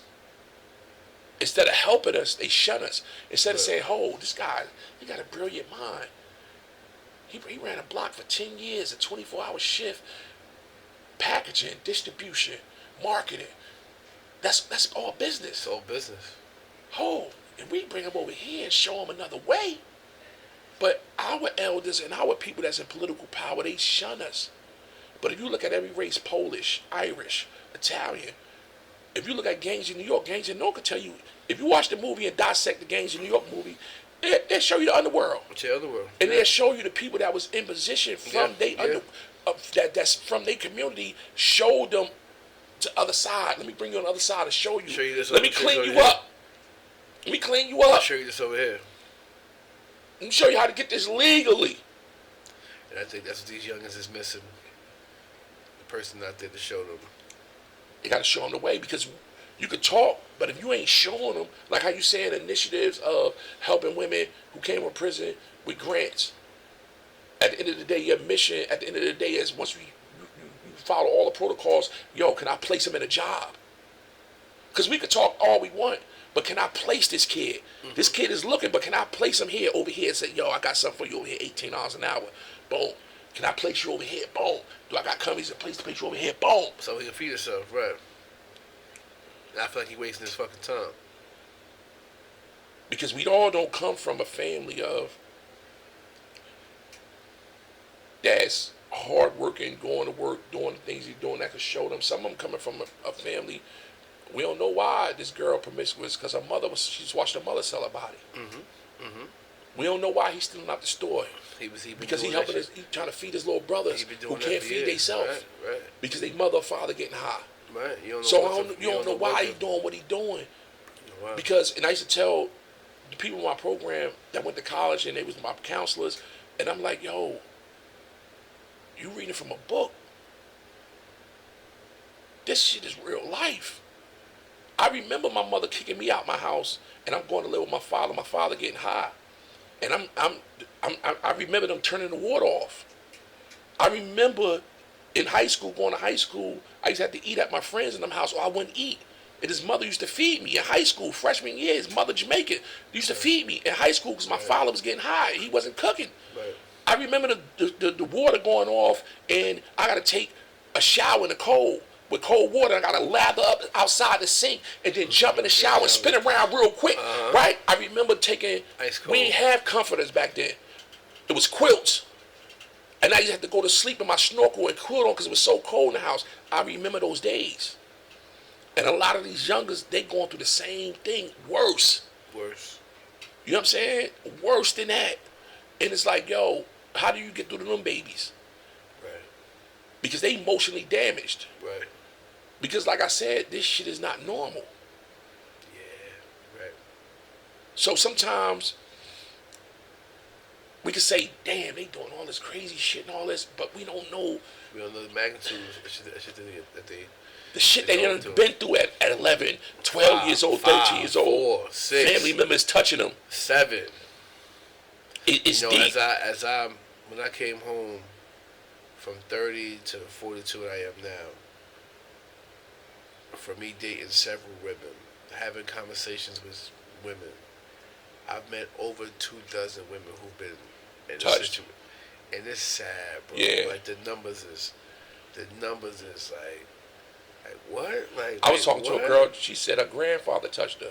I know a girl, father touched her, uncle, cousins, brothers. That shit is crazy. It's young men who I talk to in there who be like, bro, you know, I went through this when I was, and we laugh at them for what they going through, what they dealing with. We don't know what pushed them in that direction as well. You know what I'm saying? Nothing just happens. You know what I'm saying? How we say with the whole stitch and shit. Nothing just happens. Yeah. Seeds always been planted. Things been put in your face to make you do certain shit. You know what I'm saying? Hustling, shooting, robbing, whatever. You've been exposed to it by something. Nobody just, hey, today I want to try this. Like, it don't happen that way. You know what I'm saying? Somebody brings you into something. And a lot of this, bro, like, it's happening way too much. You know what I'm saying? Way too much, yo. So, ladies, please better protect your kids out there, man. Yeah, my wife won't even let my grandson spend the night in nobody's house, even family members. And there's nothing wrong with that. You word up, because that's where sometimes it start at. And it's like house. When they not at age where they could tell you what's going on, they should never be at nobody else's house. Nah, man. You know, the fellas just need to. I think like with this whole, I just get tired of this separatism that's being pushed out there between men and women, women and men. Men and men, women and women, like, we need each other, bro. Yeah. You know what I'm saying? Like, let's just, you know what I mean? Let's cut the shit. And start loving on each other a little more, bro. Like, there's nothing wrong with two men that don't know each other from Adam coming together, making money, making moves, opening up spots. We don't gotta be best friends and kumbaya. Yeah. We can respect each other and do good business. I ain't trying to backdoor you. You ain't trying to backdoor me. We just coming together to make some money, do some shit. Like, what's wrong with that? You know what I'm saying? There's nothing wrong with that. Nothing. You don't know somebody, you don't gotta stare at me like you wanna fucking hurt me. I mean, I don't gotta stare at you until I can't see you no more. See, hey, What's up, bro? How you? You Yeah. good? How you doing, black man? Yeah. You alright? Elder, hey, you need somebody to carry the bags for you? Like, you know what I Yeah. mean? They don't even want you. They so terrified of you now. They don't even want you to help them. Yeah, yeah. You know what I'm They don't know saying? if you're going to run off with it, right? You gonna run off with my groceries and try to come here and hurt me. Like, you know what I mean? So we just gotta change the narrative of the times, man, and really get back to just loving on each other a little more, yo. You know what I'm saying? Like, and jail, when you come home from jail and you see it, because, you know, you find yourself falling in love with niggas in there.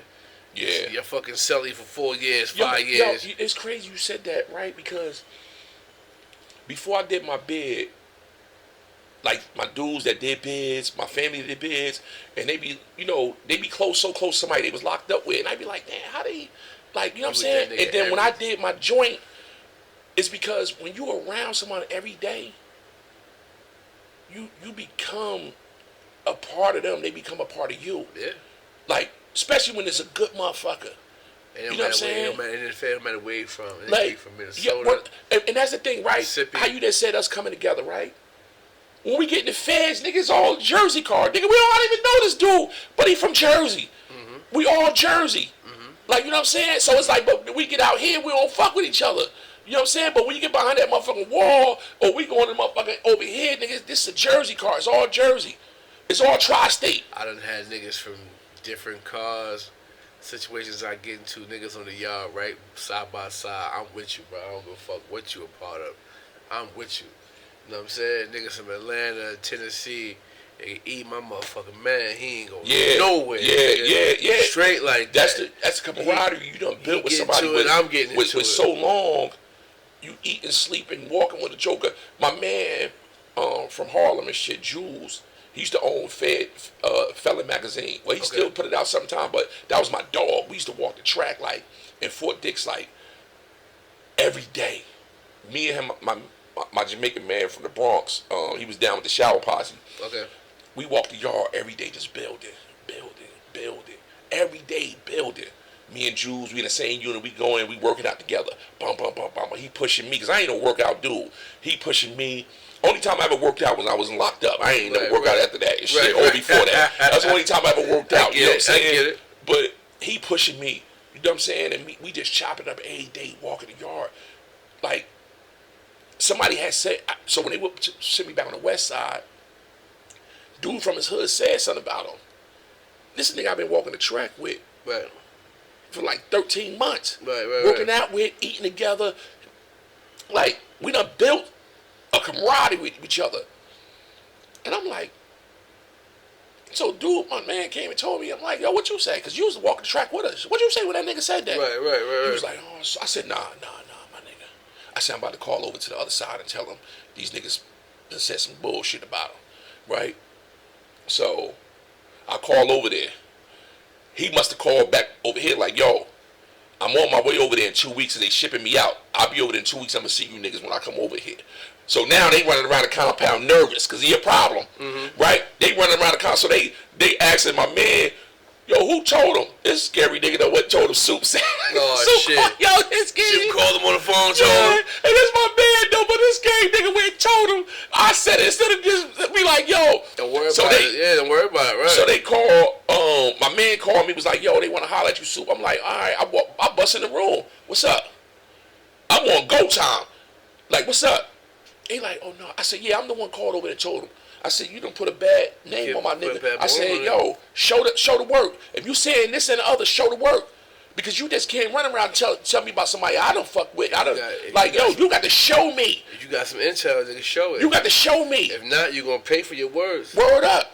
Yo, that nigga came on there in 2 weeks. We walking the track. Them niggas when he come out, they building.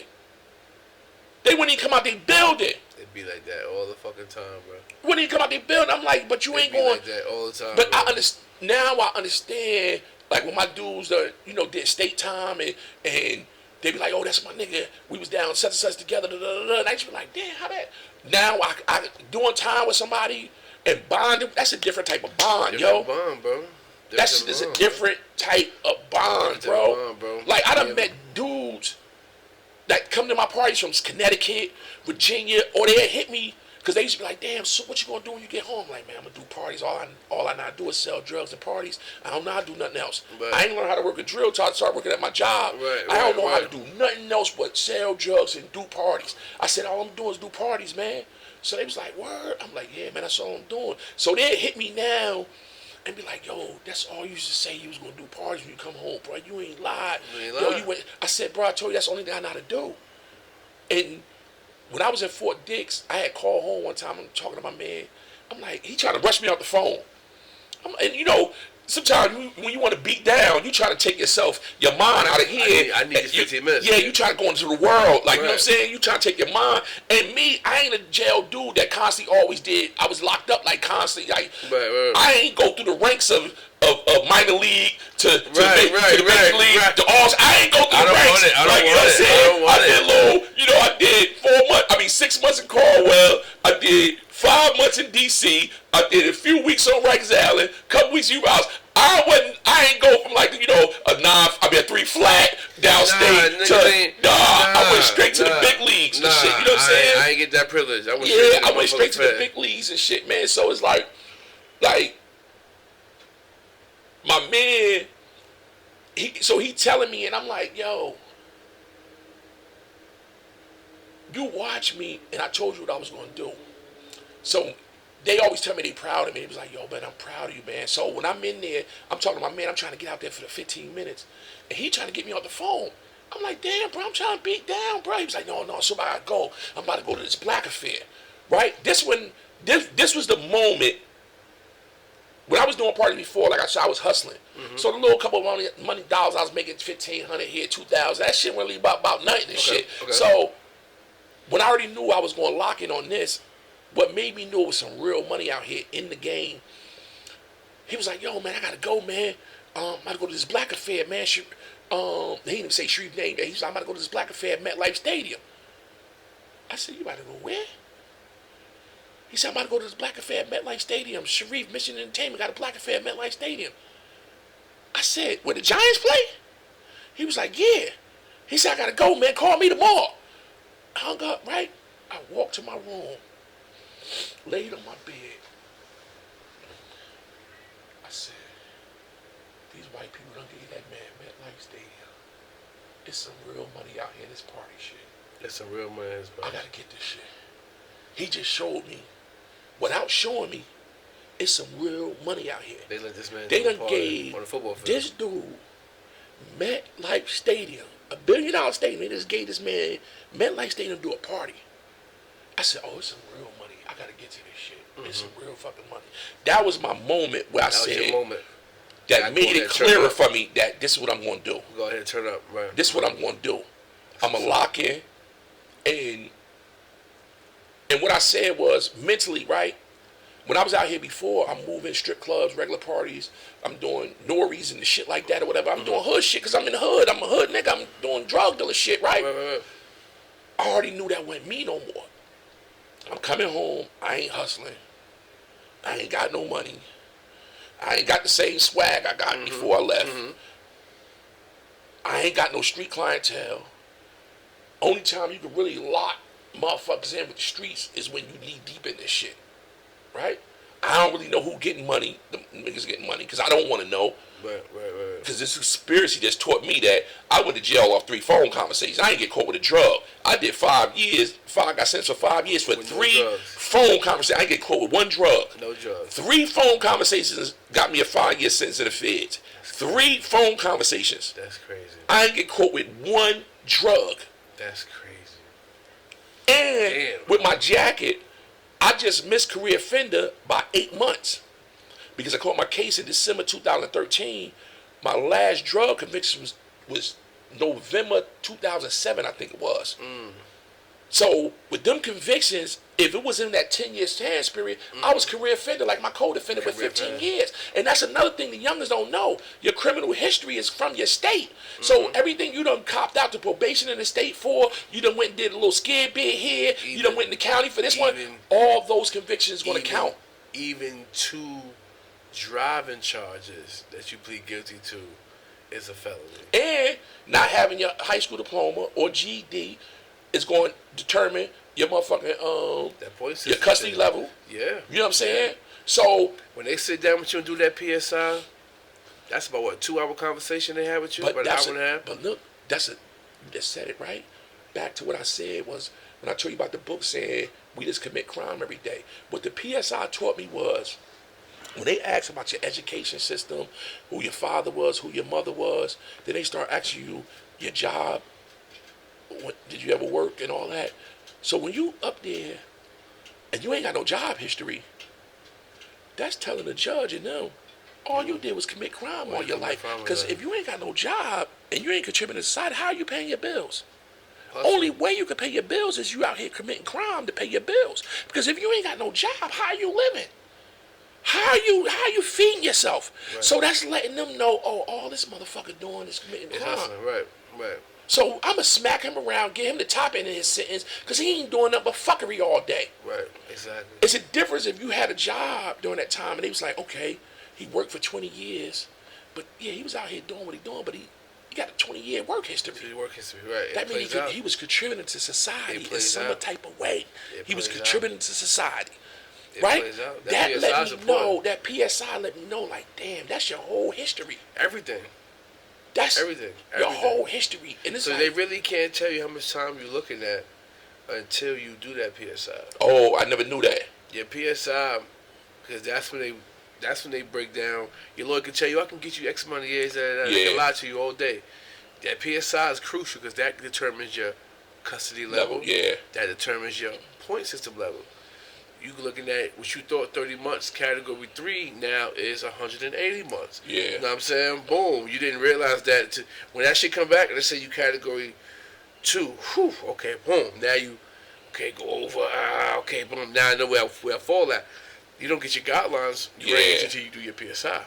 Yeah, because that's when they got your criminal history. They got everything. So you was on probation from year. Yeah. So you was on probation when you caught this case. Yeah. You was on probation 3 months before you. Yeah. You got caught with a gun with your drugs. That's enhancement. Word up. So before you know it, doing that 180 months. Yeah, because they're gonna say you using a gun to protect your drugs. You're an entity. You're a criminal enterprise, and you'll use your gun to protect your drugs. Your gun on you. Your gun loaded. Your gun separated. Your gun one in the head is all 3 different gun charges. You know what I'm saying? So I tell niggas, yo, don't roll with it. One in the head, hot like that, in case you ever get jammed up.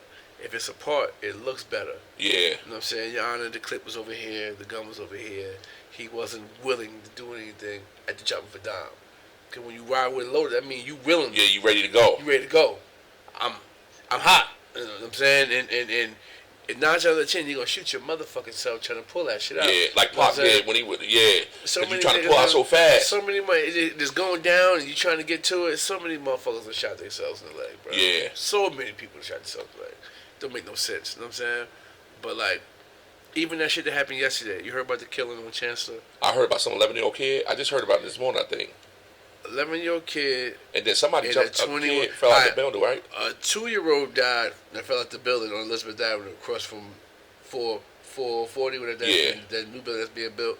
That other building across. I just wrote about it this morning. Yeah, that blue is like blue and ugly. Somebody fell out of 24, 20. That's horrific. That was 7 a.m. Then 7 p.m. on Leslie and Chancellor, 4 hit. A 60-year-old man got hit. 11-year-old boy got hit. The 10-year-old boy died, and the 21-year-old girl died. Damn. And if I'm not, if it sounds like none of them were the intended targets. You know what I'm saying? It sounds like nobody. It doesn't seem like a nigga that somebody was probably shooting at. But niggas got these ladders. Everybody got a fully. You know what I'm saying? You got 100 rounds in the handgun, and this is what you get: a whole bunch of shots and a whole bunch of innocent people losing their fucking lives out here.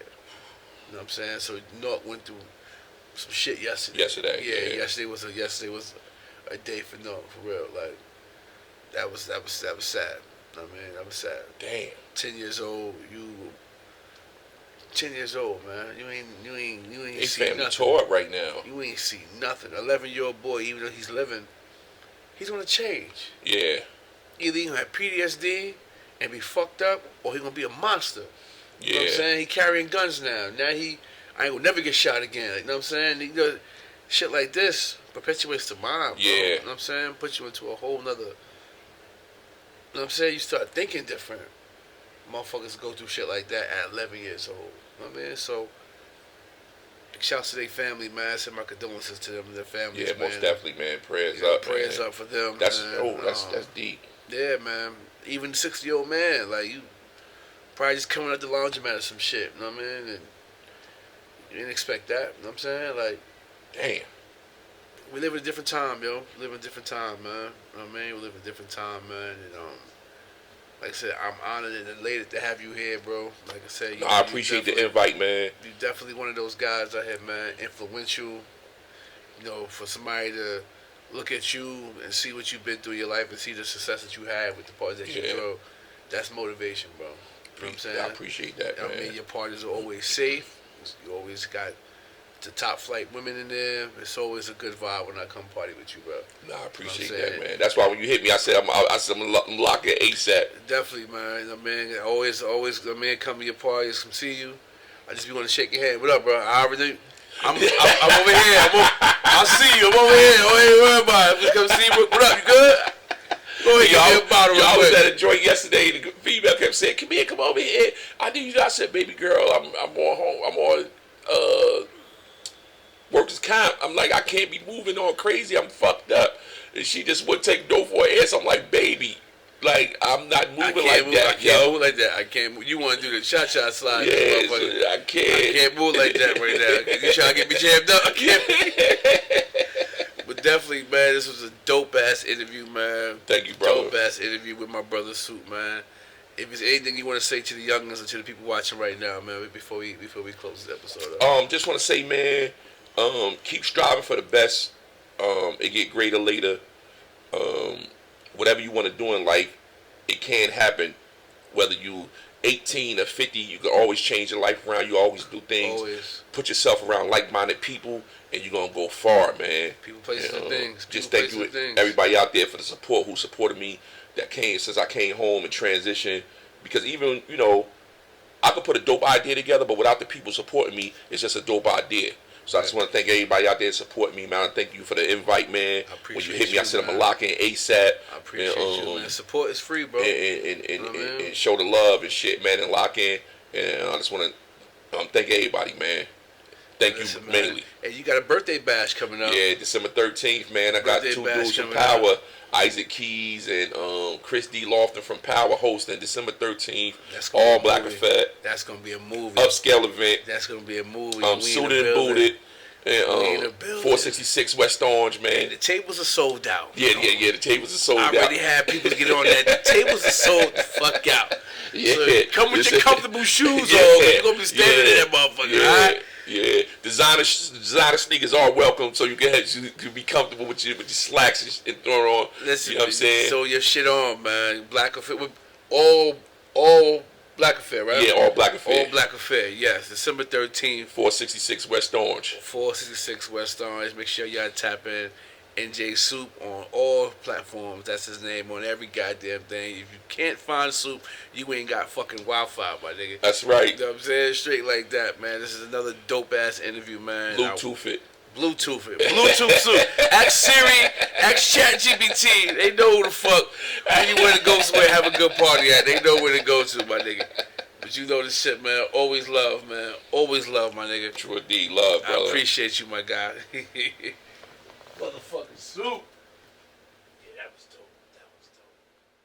dope. You are now tuned in to G-War Not Chronicles. be charged for this call. This call is from an inmate at a federal prison. Hang up to decline the call or to accept dial 5 now. United States of America versus. You know what I've been through, man. You understand, man. You understand the charges against you? Walk with me. Yeah. Let's go. Sitting in my cell, silly, knocked out, sleep. Can't work out cause I've been stressing for the past week. Those of the streets got me vexed and it's hard to eat. Lawyer told me my codeine trying to eat his beef. Didn't believe it till she showed me all the paperwork. Read the seen the name, got my feelings hurt. He told them people about the shells and the niggas be murked. And told them where to find them guns and them bloody shirts. They talking 30, but my lawyer going for 15. Offer me 5 if I snitch and go against my team. Nah, nigga, never see me fall. Said I'd rather die in jail before I sell my soul. Dreads falling out, cause stress starting to take its toll. 8 to 6 weeks and wifey, she ain't playing a role.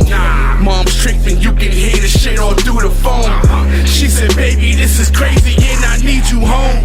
Thought he was your man, told you he'd ride. Never knew that he'd be the one to testify. Couldn't believe it till I seen his name on the line. And my indictment sign, CI certified. He got my whole life story in the PSI. Looking at this picture got me wishing that this nigga died. Every night I keep reading on my black and white. Just wanna look him in the eyes and ask this nigga why. They got me up 5 in the morning, time to get that time. Trying to play it real smooth and try to clear my mind. Breakfast through the slot, cold eggs and hard bread. Know what they say about your brain when you are hard head. Bullpen full of goons, no tear shed. A nigga jump out there, then this gon' be a cold red. Here we go, got me cuffed in that fair fan. Hand and feet, they got me shackled like a madman. Tell him turn the radio up and let the bass jam. Lost for words and found myself talking to my hands. I'm on the highway, looking at the latest cars. Courthouse minutes away, but it seemed far. Time to be a man, get that time and play my cards. Gotta be a G and play it tall, however the odds. I gotta play my cards. Walking in this courtroom, please help me, God.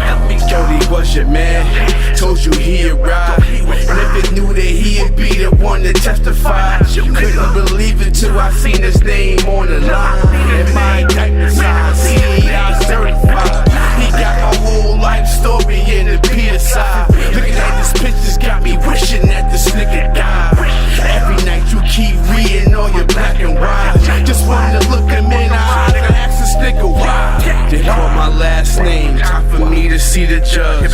Trying hard to move, but my legs wouldn't budge. Inside I'm hurt, but you know I gotta play it tough. Gotta be a G and get this time and suck it up. Walk in the courtroom and see my sister get the crime. And my niece is crying, why? Cause her mama crying. Michael D. Mom, she looked me dead into my eyes and put her hand over her heart and said, baby, I'm sorry. Damn, she said, baby, I'm sorry. What the fuck I'm supposed to do, man? Stand in front of that judge getting all the months, nigga. 134 fucking months, nigga. My ups and downs, my struggles. Thought he was my man. Well, ask me if I got something to say. Got shit to say, nigga. Got shit to say, nigga. Peso. My ups and downs, my struggles.